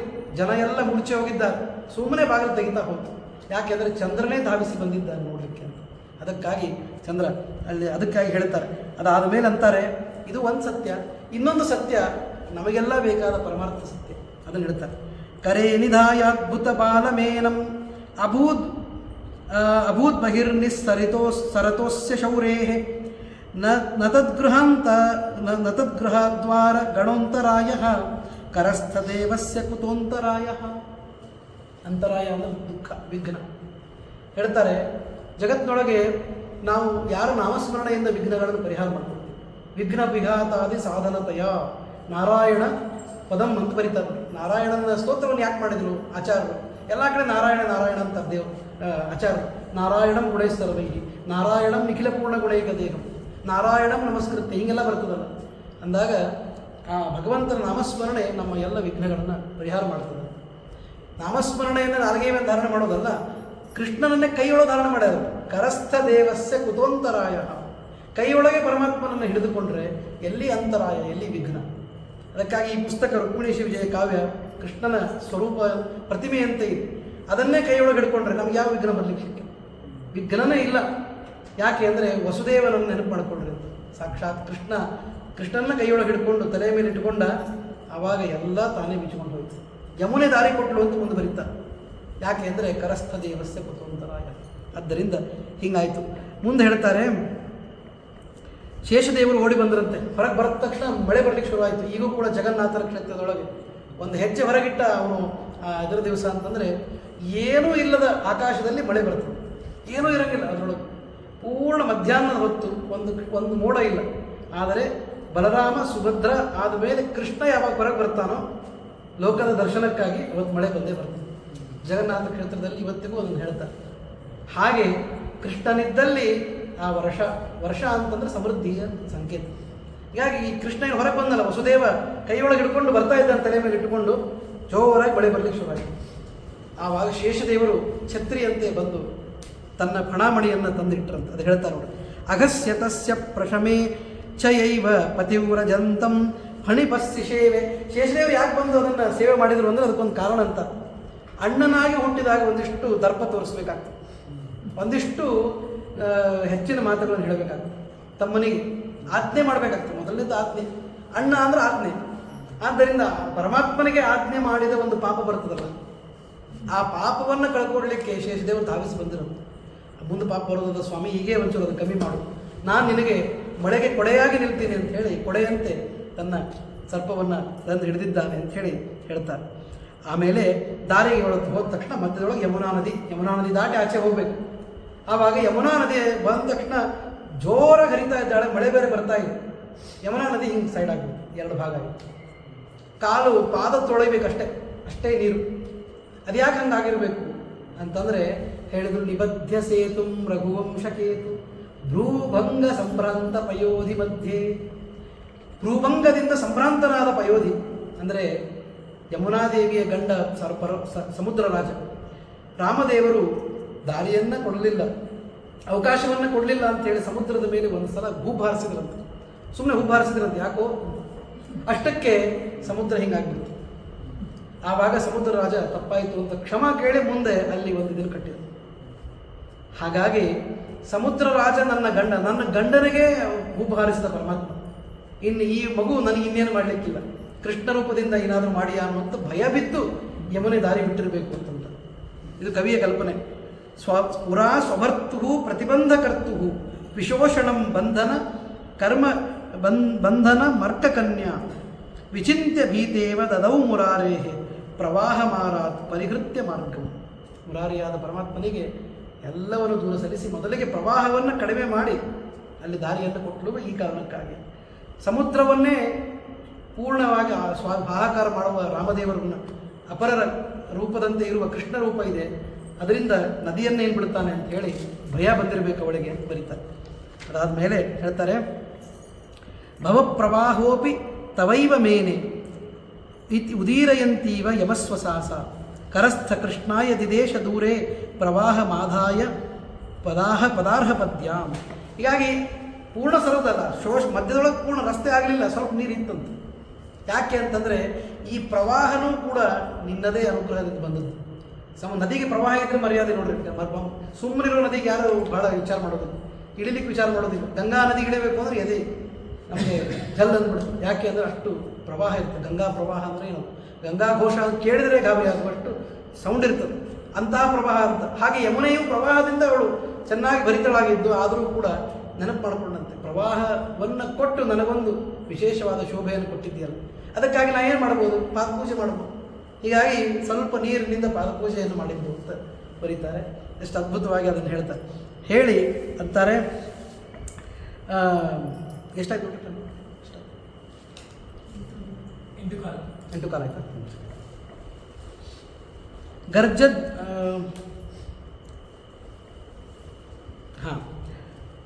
ಪಿತಾಗ ವಿಭೂಷಣೇಶು ಬಿಂಬಿತಾಹಿ ಪ್ರಹೃಷ್ಟಪಾಣಿದ್ವಯ ರೋಮಪತ್ರಃ ಸಕೃಷ್ಣಬಾಹೋ ವಿನತಾಂಗಜಾತಃ ಪಿತಾಗವೃತ್ಮಾನಿವ ವೇಗತೋಗಾತ್. ಈ ಕಡೆ ಸರ್ಪ ಬಂದು ಯಾವಾಗ ತನ್ನ ಸೇವೆಯನ್ನು ಮಾಡ್ತಾ ಇದ್ದಾನೋ ಆವಾಗ ಬೇಗನೆ ಗರುಡ ದೇವರು ಕೂಡ ಓಡಿ ಬಂದ್ರಂತೆ. ಯಾಕೆ ಅಂದರೆ ಗರುಡ ವೇಗದಿಂದ ಅವರನ್ನು ತಲುಪಿಸ್ಬೇಕಾಗಿತ್ತು. ಬೆಳಕು ಹರಿಯೋದ್ರೊಳಗೆ ವಾಪಸ್ ಯಮುನೆ ದಾಟಿ ಈ ಕಡೆ ಬರಬೇಕು. ಅದಕ್ಕಾಗಿ ಗರುಡ ದೇವರಿಗಿರುವ ಶಕ್ತಿ ಏನು, ಶೇಷದೇವರಿಗೆ ಆ ಶಕ್ತಿ ಕೊಟ್ಟಿದ್ದು, ಅದನ್ನು ಅವರು ಸೇವೆಗೆ ಅಂತ ಬಳಸಿದರು. ಗರುಡನ ಶಕ್ತಿ ಅಂದರೆ ಗರುಡನ ವೇಗ. ಆ ಗರುಡ ವೇಗವನ್ನು ಈ ವಸುದೇವನಿಗೆ ಅವರು ಕೊಟ್ಟರು ಅಂತ ಹೇಳ್ತಾರೆ. ಹೀಗಾಗಿ ಕೃಷ್ಣನನ್ನು ಹಿಡಿದ ಅವರು ನಿಜವಾಗಿಯೂ ವಾಹನ ಅಂತ ಗರುಡನೇ. ವಸುದೇವ ಆ ಕೆಲಸವನ್ನು ಮಾಡ್ತಾ ಇದ್ದಾನೆ, ಅವನಿಗೆ ಆ ಗರುಡನ ಶಕ್ತಿಯನ್ನು ಅವರು ಕೊಟ್ಟು ತಕ್ಷಣಕ್ಕೆ ಆ ದಂಡೆಯನ್ನು ದಾಟಿಸಿದ್ದಾರೆ ಅಂತ ಹೇಳ್ತಾ ಈ ಮೊದಲನೇ ಇದನ್ನು ಮುಗಿಸ್ತಾರೆ. ಹೇಳ್ತಾರೆ ನೋಡ್ರಿ ಏನಂತ, ರೋಮಣಾಂ ಹರ್ಷಣ ಕಾರಿಣಿ ಶ್ರವಣತ ಪಾಪೋಘ ವಿಧ್ವಂಸಿನಿ ಪ್ರೇಮಣ ಚಿಂತಯತಾಂ ವಿಚಿತ್ರ ವಿಮಲ ಶ್ಲಾಘ್ಯಾರ್ಥ ಸಂದಾಯಿನಿ. ಇದನ್ನು ಹೇಳಲಿಕ್ಕೆ ನಮಗೆ ನಿಜವಾಗಿ ಹೇಳಬೇಕಂದ್ರೆ ಒಳ್ಳೆಯ ಕವಿಗಳೇ ಇರಬೇಕು. ನಮ್ಮಂಥ ಸಾಮಾನ್ಯರು ಹೇಳೋದಲ್ಲ. ಸಾಮಾನ್ಯರು ಹೇಳಿದಾಗ ಸಾಮಾನ್ಯ ಅಂತ ಕಾಣಿಸ್ತದೆ. ಇದರಲ್ಲಿ ಏನಾದರೂ ನಿಮಗೆ ಇನ್ನೂ ರೋಮಾಂಚನ ಆಗಿದ್ದು ಅಂದರೆ ಕಣ್ಣಿನೊಳಗೆ ನೇತ್ರ ರುಹ ಅಲ್ಲ ಗಾತ್ರ ರುಹ ನೇತ್ರೇ ಜಲಂ ಅಂತನ್ನೋದು ಆಗಿದ್ದಿಲ್ಲ ಅಂತಂದರೆ ಅದಕ್ಕೆ ಕಾರಣ ನಮ್ಮ ಸಾಮರ್ಥ್ಯ ಅಷ್ಟೇ. ಅಷ್ಟು ಅದ್ಭುತವಾದ ಕಾವ್ಯವನ್ನು ಅದಕ್ಕೆ ಹೇಳಲಿಕ್ಕೆ ಸಾಮರ್ಥ್ಯ ನಮ್ಮದಲ್ಲ. ಆದ್ದರಿಂದ ಎಷ್ಟು ಬೇಕೋ ಅಷ್ಟು, ಎಷ್ಟು ಸಾಧ್ಯನೋ ಅಷ್ಟು ಹೇಳ್ತೀವಿ. ಅದಕ್ಕೆ ಬರೀತಾರೆ ಏನಾಗಬೇಕು ನಿಮಗೆ ನಿಜವಾಗಿಯೂ ಇದು ಎಂಥ ಕಾವ್ಯ ಅಂತಂದರೆ, ರೋಮಣಾಂ ಹರ್ಷಣ ಕಾರಿಣಿ, ರೋಮಗಳಲ್ಲಿ ಹರ್ಷ ಆಗಿ ನಿಮಗೆ ಅದ್ಭುತವಾಗಿ ಅನಿಸ್ಬೇಕು. ಆಮೇಲೆ ಶ್ರವಣತಃ ಪಾಪೌಘ ವಿಧ್ವಂಸಿನಿ, ಕೇಳೋದ್ರಿಂದ ಪಾಪ ಹೋಗ್ತದೆ. ಇವತ್ತು ನೋಡಿ ನೀವು ಇನ್ವಿಟೇಷನ್ ಕೊಟ್ಟಿದ್ದು 50 ಮಂದಿಗೆ 100 ಮಂದಿಗೆ ಬಂದವರು ಎಷ್ಟು ಜನ, ನಾವು ಇಷ್ಟೇ ಜನ. ದೇವರಿಚ್ಛೆ ಇಷ್ಟೇ ಇತ್ತು, ಇಷ್ಟೇ ಮಂದಿಗೆ ಪಾಪೋಘ ವಿಧ್ವಂಸಿನಿ ಆಗಬೇಕಿತ್ತು. ಅಷ್ಟಾಗಿದೆ ಅಂದ್ಕೊಳ್ಳೋಣ. ನಿಜಾನೇ ಅದು, ಸತ್ಯನೇ ಅದು. ಯಾಕೆಂದರೆ ಪರಮಾತ್ಮನೇ ಆರಿಸಬೇಕು ಯಾರು ಬರಬೇಕು ಯಾರಿಲ್ಲ. ಅದಕ್ಕೆ ಹೇಳ್ತಾರೆ ಶ್ರವಣತಃ ಪಾಪೋಗ ವಿದ್ವಂಸಿನಿ ಪ್ರೇಮ್ಣ ಚಿಂತಯತಾಂ ವಿಚಿತ್ರ ವಿಮಲ ಶ್ಲಾಘ್ಯಾರ್ಥ ಸಂಧಾಯಿನಿ. ಇನ್ನು ಇದನ್ನು ಬಹಳ ಹಚ್ಚಿಕೊಂಡು ಅಭ್ಯಾಸ ಮಾಡಿದರೆ, ಸುಮ್ಮನೆ ಅಭ್ಯಾಸ ಮಾಡಿದ್ರಲ್ಲ, ಇದನ್ನು ಅರ್ಥ ಮಾಡ್ಕೋಬೇಕು ಅಂತ ಕಷ್ಟಪಟ್ಟು ಅಧ್ಯಯನ ಮಾಡಿದರೆ ವಿಮಲ ಶ್ಲಾಘ್ಯಾರ್ಥ ಅರ್ಥ ಸಂಧಾಯಿನಿ, ವಿಮಲವಾದ ವಿಚಿತ್ರವಾದ ವಿಶೇಷವಾದ ಅರ್ಥಗಳು ಹೊಳಿತಾ ಇರ್ತವೆ. ಇವತ್ತು ಇದನ್ನು ಹೇಳಿದೆ, ಇದೇ ಶ್ಲೋಕಕ್ಕೆ ಮುಂದಿನ ಬಾರಿ ಇನ್ನೊಂದು ಅರ್ಥ ಬರ್ತದೆ.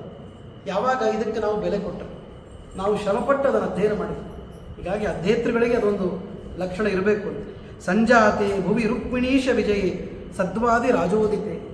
ಯಾವಾಗ ವಾದಿರಾಜ ಸ್ವಾಮಿಗಳು ಈ ರುಕ್ಮಿಣೀಶ ವಿಜಯವೆಂಬ ಕಾರ್ಯವನ್ನು ಬರೆದಿದ್ದಾರೋ, ಸಂಜಾತ ಸುರಮಂಡಲೀಶು ಮಹಿತಃ ಸರ್ಗೋಯ ಮಾದ್ಯೋ ಮುದಾಂ. ಈ ಮೊದಲನೇ ಸರ್ಗ ಎಲ್ಲರಿಗೂ ಕೂಡ ರೋಮಹರ್ಷಣವಾಗಿ ಸುರಮಂಡಲಿಗಳಲ್ಲಿ ಆಯಿತು. ಅಂದರೆ ಹಿಂದೆ ಹೇಳಿದರು ಏನಂತ, ಅಪಂಡಿತನಾಗಿ ನಾನು ಬರೆದಿದ್ದೀನಿ ಅಂತ, ಅದು ನಮ್ಮ ಬುದ್ಧಿಗಾಗಿ. ಇಲ್ಲಿ ಹೇಳ್ತಾ ಇದ್ದಾರೆ, ನಾನು ಬರೆದ ಗ್ರಂಥಕ್ಕೆ ಸುರಮಂಡಲದಲ್ಲಿ ಎಲ್ಲರೂ ಸಂತೋಷ ಪಡ್ತಾರೆ. ಅಂದರೆ ಅವ್ರು ಯಾರಿದ್ದಾರೆ ಅಂತ ಅರ್ಥ ಮಾಡಿ, ಎಷ್ಟು ದೊಡ್ಡವರಿದ್ದಾರೆ ಅಂತ ಅರ್ಥ ಮಾಡಿ. ಹೀಗಾಗಿ ಎರಡನ್ನೂ ತೋರಿಸಿಕೊಟ್ಟರು ವಾದಿರಾಜ ಸ್ವಾಮಿಗಳವರು. ಇತಿ ಶ್ರೀಮದ್ ಕವಿಕುಲ ತಿಲಕ ಶ್ರೀಮದ್ ವಾದಿರಾಜ ತೀರ್ಥ ಪೂಜ್ಯ ಚರಣ ವಿರಚಿತೆ ಶ್ರೀ ರುಕ್ಮಿಣೀಶ ವಿಜಯ ಪ್ರಥಮ ಸರ್ಗ. ಈ ರೀತಿಯಾಗಿ 19 ಸರ್ಗ. ಅಂದರೆ ನಿಮ್ಮ ನೀವು 19 ದಿನ ಪ್ರವಚನ ಮಾಡಬೇಕು, ಆವಾಗ ಪೂರ್ಣ ಆಗ್ತದೆ. ಈಗ 3 ದಿನ ಆದ, ಆದ್ದರಿಂದ ಹೆಚ್ಚು ಎಷ್ಟಾಯ್ತು ಸಮಯ? ಈಗ 8:20 ಆಯಿತು. ಶ್ರೀ ಗುರುಭ್ಯೋ ನಮಃ. ಮುಂದೆ ಹೇಳ್ತಾರೆ, ತಥೋ ಯಶೋದಾಂ ಸ್ವಕುಲಸ್ಯ ಪುಣ್ಯ ಲಸದೃಶೋದಾಂ ಯಶೋದಾಂ ಹಿ ಕರಿಷ್ಯಮಾಣಃ ಸಗೋಕುಲಂ ಗೋಕುಲ ಗೋಪಪುಂಜ ವಿಭೂಷಿತಂ ಪ್ರಾವಿಶದಬ್ಜ ನೇತ್ರಃ. ಹೀಗೆ ಕಮಲನಯನನಾದ ಪ್ರಾವಿಶದ್ ಅಬ್ಜ ನೇತ್ರ, ಸುಂದರ ಕಣ್ಣುಳ್ಳ ಕೃಷ್ಣ, ಪುಟ್ಟ ಕೃಷ್ಣ, ಈಗ ತಾನೇ ಹುಟ್ಟಿದ್ದಾನೆ, ಹುಟ್ಟಿ ಒಂದು ತಾಸಾಗಿಲ್ಲ ನೋಡಿ, ಅರ್ಧ ಗಂಟೆ ಹಿಂದೆ ಹುಟ್ಟಿದವನು. ಅಂತಹ ಹುಡುಗ, ಸಣ್ಣ ಕೂಸು, ಆ ಅದ್ಭುತವಾದ ಗೋಕುಲವನ್ನು ಪ್ರವೇಶ ಮಾಡಿದ. ಯಾಕೆ ಮಾಡಿದ ಅವೆಲ್ಲ ಬರೀತಾರೆ ನೋಡಿ. ಅದು ನಮಗೆ ಈ ಥರ ವಿಚಾರನೂ ಮಾಡಿರೋದಿಲ್ಲ ನಾವು ಎಷ್ಟೋ ಬಾರಿ ಅಂತ ಅನಿಸ್ತದೆ. ಹೇಳ್ತಾರೆ ನೋಡಿ ಯಾಕೆ ಅಂತಂದರೆ, ಹರೇ ಪ್ರಿಯ ತದ್ಭಗಿನೀ ತ್ವಮದ್ಯ ಸಮೀಯುಷಿ ತತ್ರ ಲಸಾ ಸ್ಥಿರಾಸೀತ್ ಮನೋಜ್ಞ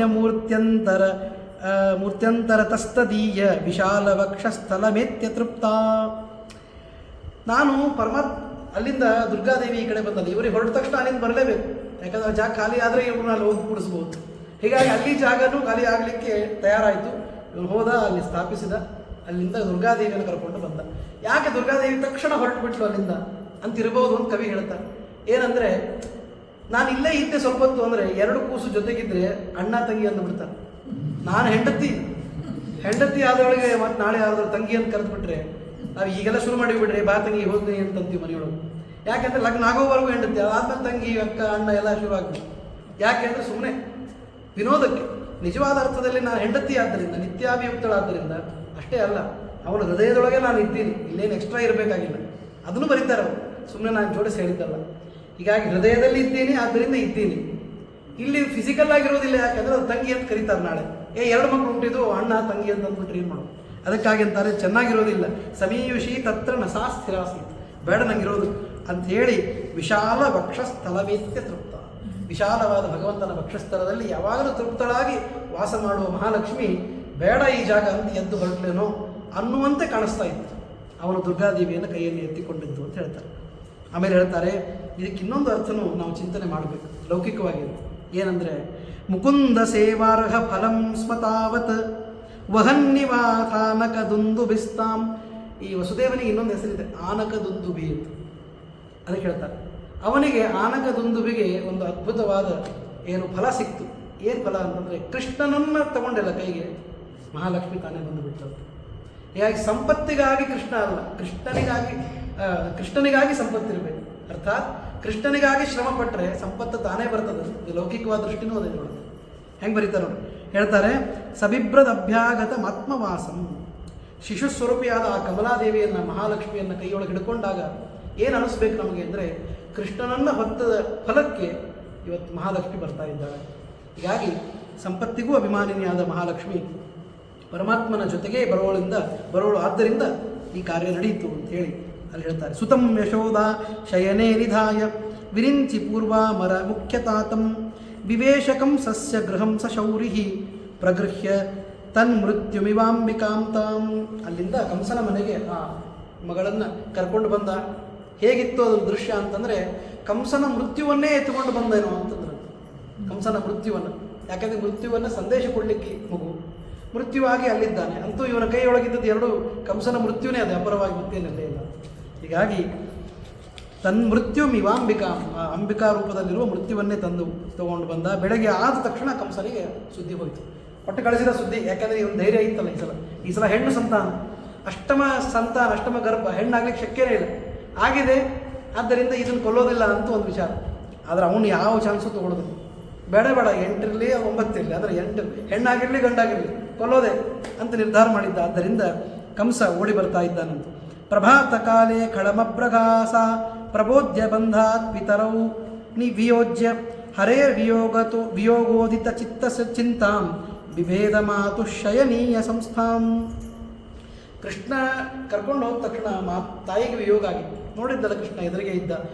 ಆಮೇಲೆ ಅವನು ಪ್ರಾರ್ಥನೆ ಮಾಡಿದ್ರು, ಅದನ್ನು ಹೇಳ್ತಾರೆ, 4 ಕೈಗಳಿಂದ ನೀವು ಹೊರಟ್ರೆ ಜನ ಗುರುತಿಡಿದು ಬಿಡ್ತಾರೆ ಕೃಷ್ಣನೇ ಇವನು ಅಂತ ಹೇಳಿ. ಅದಕ್ಕಾಗಿ ಉಪಸಂಹಾರ ವಿಶ್ವಾತ್ಮನ್ ಅಂತ ಹೇಳಿ ಪ್ರಾರ್ಥನೆಯನ್ನು ಮಾಡಿ ಈ ವಿಚಿತ್ರವಾದ ರೂಪವನ್ನು ಉಪಸಂಹಾರ ಮಾಡಿ, ಸಣ್ಣ ಹುಡುಗಾಗ ಅಂದರೆ ಮಾತ್ರ ನಾನು ಕರ್ಕೊಂಡು ಹೋಗ್ತೀನಿ ಅಂದರು. ದೇವಕಿ ಮತ್ತು ವಸುದೇವ ಪ್ರಾರ್ಥನೆ ಮಾಡಿದ ಮೇಲೆ ಅವನು ಶಿಶು ರೂಪ ಧಾರಣ ಮಾಡಿದ್ದ. ಶಿಶುವನ್ನು ಕೊಟ್ಟು ಕಳಿಸಿದ ತಾಯಿಗೆ ತನ್ನ ವಾತ್ಸಲ್ಯ ಉಕ್ಕಿ ಬರ್ತಾ ಇದೆ. ಏನು ಮಾಡಬೇಕು, ಅದಕ್ಕೊಂದು ಮಗು ಬೇಕು, ವಾತ್ಸಲ್ಯವನ್ನು ಉಣಿಸ್ಲಿಕ್ಕೆ ಒಂದು ಮಗು ಬೇಕು. ಆದ್ದರಿಂದ ಅದಕ್ಕಾಗಿ ಇಲ್ಲಿ ಅವಳು ಬಂದಿದ್ದಾಳೆ, ಅವಳನ್ನು ಕರ್ಕೊಂಡು ಬಂದು. ಅಷ್ಟೇ ಅಲ್ಲ, ಕಂಸ ಬಂದು ಅಲ್ಲಿ ಕಂಸನಿಗೆ ಸುದ್ದಿಯನ್ನು ತಿಳಿಸಿದ ವಿಷಯವನ್ನು ಒಂದೇ ವಾಕ್ಯದಲ್ಲಿ ಮುಗಿಸ್ತಾರೆ. ಕಂಸನಿಗೆ ಹೇಳಿದ್ರು, ನಿನ್ನ ಮೃತ್ಯೋರ್ ಮೃತ್ಯುಂ ನಮಾಮ್ಯಹಂ ಅಂತ. ಹೀಗಾಗಿ ನಾನೂ ಮೃತ್ಯುನೇ, ದುರ್ಗಾರೂಪದಿಂದ ಎಲ್ಲರನ್ನು ಸಂಹಾರ ಮಾಡುವಳೆ ನಾನು, ನಿನ್ನ ಮೃತ್ಯು ಇನ್ನೊಂದು ಕಡೆ ಬೆಳೀತಾ ಇದ್ದಾನೆ ಅಂತ ಅವರಿಗೆ ಸೂಚನೆಯನ್ನು ಆಕಾಶದ ಮಾರ್ಗದಲ್ಲಿ ಕೊಟ್ಟು ಅವಳು ಹೋಗಿದ್ದಾಳೆ ಅಂತ ಆ ವಿಷಯವನ್ನು ಅಲ್ಲಿಗೆ ಮುಗಿಸ್ತಾರೆ. ಮುಂದೆ ಈ ನಂದಗೋಪನಿಗೆ ಬೆಳಗ್ಗೆ ಬಂದ ತಕ್ಷಣ ಅವನಿಗೆ ಈ ಕಡೆ ಸಂತೋಷ ಆಯಿತು. ಸಂತೋಷ ಆದ ತಕ್ಷಣ ಮೊದಲಿಗೆ ಅವನು ಮಾಡಿದ ಕೆಲಸ ಏನು ಅಂತಂದರೆ ಗೋದಾನಗಳನ್ನು ಮಾಡಿದಂತೆ.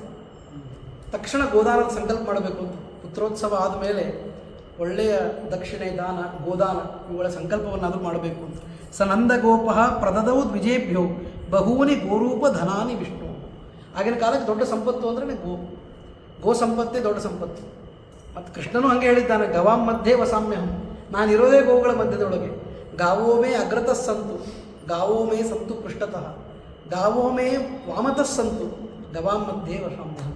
ಹೀಗಾಗಿ ನಾನು ಕೂಡ ಗೋಪಾಲನೆ ಆದ್ದರಿಂದ ಅಲ್ಲಿ ಇದ್ದೇನೆ ಅಂತೇಳಿ ತೋರಿಸ್ತಾ ಇದ್ದಾನೆ. ಬ್ರಾಹ್ಮಣರಿಗೆ ಎಲ್ಲ ದಾನಗಳನ್ನೆಲ್ಲ ಕೊಟ್ಟು ಮುಂದೆ ಎಲ್ಲರಿಗೂ ಹೇಳಿ ಕಳಿಸಿದ್ದಾನೆ, ನನಗೆ ಪುತ್ರೋತ್ಸವ ಆಗಿದೆ ಅಂತ. ಆ ಸಂತೋಷವನ್ನು ಜನ ಎಲ್ಲ ಕೊಂಡಾಡಿದ್ದಾರೆ. ಯತೋ ಹಿ ಗೋರೂಪ ಧರಾಂ ಧರಿತ್ರಿಂ ಸಪಾಲಯಿಷ್ಯನ್ ಹರಿರಾವಿರಾಸೀತ್ ಸಹಾನುಕೂಲೈರಮರೈ ಸ್ವಕೀಯೈ ತತಸ್ಸ ಗೋಪಾಲಕ ವಂಶಜೋಭೂತ್. ಇನ್ನೊಂದು ಕಾರಣ ಕೊಡ್ತಾರೆ, ಇದು ಕೂಡ ಕವಿ ಸಮಯ ಹೇಳ್ತಾರೆ, ಇವನು ಗೋಪಾಲಕರಲ್ಲೇ ಯಾಕೆ ಬರಬೇಕಾಗಿತ್ತು, ನಂದಗೋಪನೂ ಕೂಡ ಬೇರೆ ಪ್ರೊಫೆಷನ್ನನ್ನು ಮಾಡಲಿಕ್ಕೆ ಬರ್ತಿತ್ತು. ಅರ್ಥಾತ್ ಇದೆಲ್ಲ ಮೊದಲೇ ನಿಯೋಜಿತವಾಗಿತ್ತಲ್ಲ, ಅಲ್ಲಿಯೂ ಕೂಡ ಇವನು ಗೋಪಾಲಕನೇ ಯಾಕೆ ಆಗಿದ್ದ, ಅದರಲ್ಲಿ ಯಾಕೆ ಇವನು ಬಂದು ಸೇರಿಕೊಂಡು ತಾನೂ ಗೋಪಾಲಕನೇ ಆದ ಕೃಷ್ಣ. ಅಂದರೆ ಭೂಭಾರ ಹರಣಕ್ಕಾಗಿ ಏನು ಪ್ರಾರ್ಥನೆ ಮಾಡಿದ್ದು ಭೂದೇವಿ, ಆಕೆನೂ ಗೋರೂಪದಲ್ಲೇ ಇದ್ದಾಳೆ. ಹೀಗಾಗಿ ಈ ಕಡೆ ಮಹಾಲಕ್ಷ್ಮಿಯನ್ನು ಬಿಟ್ಟಿರಬಾರ್ದು ಅಂತ ಗೋಕುಲಕ್ಕೆ ಬಂದ. ಈ ಮಹಾಲಕ್ಷ್ಮಿ ಇದ್ದಾಳಲ್ಲ ಭೂದೇವಿ, ಅವಳು ಗೋರೂಪದಲ್ಲಿದ್ದಾಳೆ ಅಂತ ತಾನು ಗೋಪಾಲಕನಾದ. ಹಿಂಗಿರ್ಬೋದು. ಅಂತೂ ಹೆಂಡತಿ ಬಿಟ್ಟಿರೋದಿಲ್ಲ ಕೃಷ್ಣ ಅಂತ ಹೇಳಿಕೊಳ್ಳು ಮಹಾಲಕ್ಷ್ಮಿ. ಸತ್ಯನೂ ಹೌದು, ಅದು ಶಾಸ್ತ್ರದ ಪ್ರಮೇಯನೂ ಹೌದು.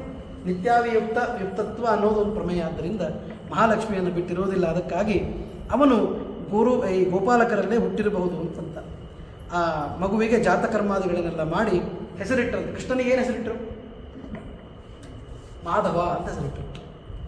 ಅದನ್ನು ಹೇಳ್ತಾರೆ, ಆ ಜನ್ಮನಸ್ತಸ್ಯ ಹಿ ಜಾತಕರ್ಮ ವಿಧಾಯ ವಿಪ್ರಾ ವಿಧಿಜ್ಞಾ ಮಧೋಕುಲೇ ಜಾತಮಪಿ ಸ್ವತಂತ್ರಂ ಮಧುಶ್ರಿಯ ಮಾಧವ ಮಾದಿದೇವಂ. ಆದಿದೇವನಾದ ಪರಮಾತ್ಮನಿಗೆ ಮಾಧವ ಎಂಬ ಹೆಸರನ್ನು ಇಡ್ತಾ ಇದ್ದಾರೆ. ಎಲ್ಲ ವಿಪ್ರರು ಸೇರಿ ವಿಧಿಪೂರ್ವಕವಾಗಿ ಜಾತಕರ್ಮಾದಿಗಳನ್ನೆಲ್ಲ ಮಾಡಿ ಚೆನ್ನಾಗಿ ಮಧುನಾಮಕ ದೈತ್ಯನನ್ನು ಕೊಲ್ತಾನಾದ್ದರಿಂದ ಮಾಧವ ಅಂತ ಹೇಳ್ತಿದ್ದಾನೆ. ಮಾ ಅಂದರೆ ಮಹಾಲಕ್ಷ್ಮಿ, ಧವ ಅಂದರೆ ಗಂಡ. ನೋಡಪ್ಪ, ನಿನಗೆ ನಾವು ಅಣ್ಣ ಅಂತ ಕರೆಯೋದಿಲ್ಲ, ಗಂಡ ಅಂತ ಕರಿತೀವಿ, ಆದ್ದರಿಂದ ನಿನ್ನ ಹೆಸರು ಮಾಧವ ಅಂತ ಹಿಂಗೂ ಅಂದಿರ್ಬೋದು ಅಂತ ಹಿಂದಿನ ವಾಕ್ಯಕ್ಕೆ ಹೆಂಗೆ ಜೋಡಿಸ್ತಾರೆ ಅವರು. ಅಲ್ಲಿ ಹೇಳಿದ್ದು ನನ್ನ ತಂಗಿ ಅಂದರೆ ಚೆನ್ನಾಗಿ ಕಾಣಿಸೋದಿಲ್ಲ ಅಂತ ಎಂದು ಹೋದ್ಲು ಅಂತ. ಅದಕ್ಕೆ ನೀನು ತಂಗಿ ಅಂತ ಹಿಡಿಯೋದೇ ಇಲ್ಲ, ಮಾಧವನೇ ನೀನು, ಧವ ಅಂದ್ರೆ ಗಂಡ, ಆದ್ದರಿಂದ ನಿನ್ನ ಲಕ್ಷ್ಮಿಯ ಗಂಡ ಅಂತಲೇ ನೆನಪಿಟ್ಕೋ ಅಂಥೇಳಿ ಮಾಧವ ಎಂಬ ಹೆಸರನ್ನು ಇಟ್ಟಿದ್ದಾರೆ. ತತಸ್ಸ ಕೃಷ್ಣ ಕೃತಜಾತಕರ್ಮ ಪ್ರಚಕ್ರಮೇ ಅಂಬಾ ಸ್ತನಪಾನಕರ್ಮ ಸ್ವವೀಕ್ಷಣೆ ನೈವ ಮುಗುಸ್ವತಂ ಸೃತಂ ತತ್ ಪಯೋ ಮುಧಾ ಸ್ಯಾದಿತಿ ಚಿಂತೆಯೇವ. ಹೇಳ್ತಾರೆ ನೋಡಿ, ಈ ಕಡೆ ಹೇಗೆ ದೇವಕಿಗೆ ತನ್ನ ವಾತ್ಸಲ್ಯ ಉಕ್ಕಿ ಬಂದಿತ್ತು ಅಂತ ಅಲ್ಲಿ ಮಗುವನ್ನು ಕೊಟ್ಟು ಕಳಿಸಿದ್ದು, ಹಾಗೆ ಇಲ್ಲಿಯೂ ತಾಯಿನೇ ಇದ್ದಾಳೆ. ಅವಳಿಗೆ ಅನುಗ್ರಹ ಮಾಡೋದಕ್ಕಾಗಿ ಅವಳ ಹಾಲನ್ನು ಅವನು ಸ್ವೀಕಾರ ಮಾಡಿದ. ನಿಜವಾಗಿಯೂ ಅವಳ ಮೇಲೆ ಯಾರಿಗೂ ಏನೂ ಅನುಗ್ರಹ ಮಾಡಬೇಕು ಅಂತ ದೇವರು ಇಚ್ಛೆ ಪಡದೇ ಇದ್ದರೆ ಯಾರೂ ಏನೂ ಸೇವೆ ಮಾಡಲಿಕ್ಕೆ ಆಗೋದಿಲ್ಲ. ಹೀಗಾಗಿ ತಾಯಿಯಾಗಿ ಏನು ಸೇವೆ ಮಾಡಲಿಕ್ಕೆ ಶಕ್ಯ? ಮೊದಲನೇದ್ದೇ ಹಾಲು ಕುಡಿಸ್ಬೇಕು. ಆದ್ದರಿಂದ ತಾನು ಹಾಲನ್ನು ಉಳಿಸಲಿಕ್ಕೆ ಅವಕಾಶ ಮಾಡಿಕೊಟ್ಟಿದ್ದಾನೆ. ಹೀಗಾಗಿ ಜನನಿಯ ಮೇಲೆ ಎಷ್ಟು ಪ್ರೀತಿ ಇದೆ ಅಂತ ತೋರಿಸಲಿಕ್ಕೆ ತಾನು ಅತೃಪ್ತನಾಗಿ ಅಳ್ತಾ ಇದ್ದಾನಂತೆ. ಅತೃಪ್ತಿ ತೋರಿಸಿದ್ರೆ ಹಾಲು ಕುಡಿಸ್ತಾರೆ, ಅದೇ ಕ್ರೈಯಿಂಗ್ ಬೇಬಿ ಗೆಟ್ಸ್ ಮಿಲ್ಕ್ ಅಂತಂತಾರೆ. ಹಂಗೆ ಕ್ರೈಯಿಂಗ್ ಬೇಬಿ ಆಗಬೇಕಲ್ಲ, ಅದನ್ನು ಬರೀತಾರೆ ನೋಡಿ, ಎಷ್ಟು ಚಂದ ಹೇಳ್ತಾರೆ.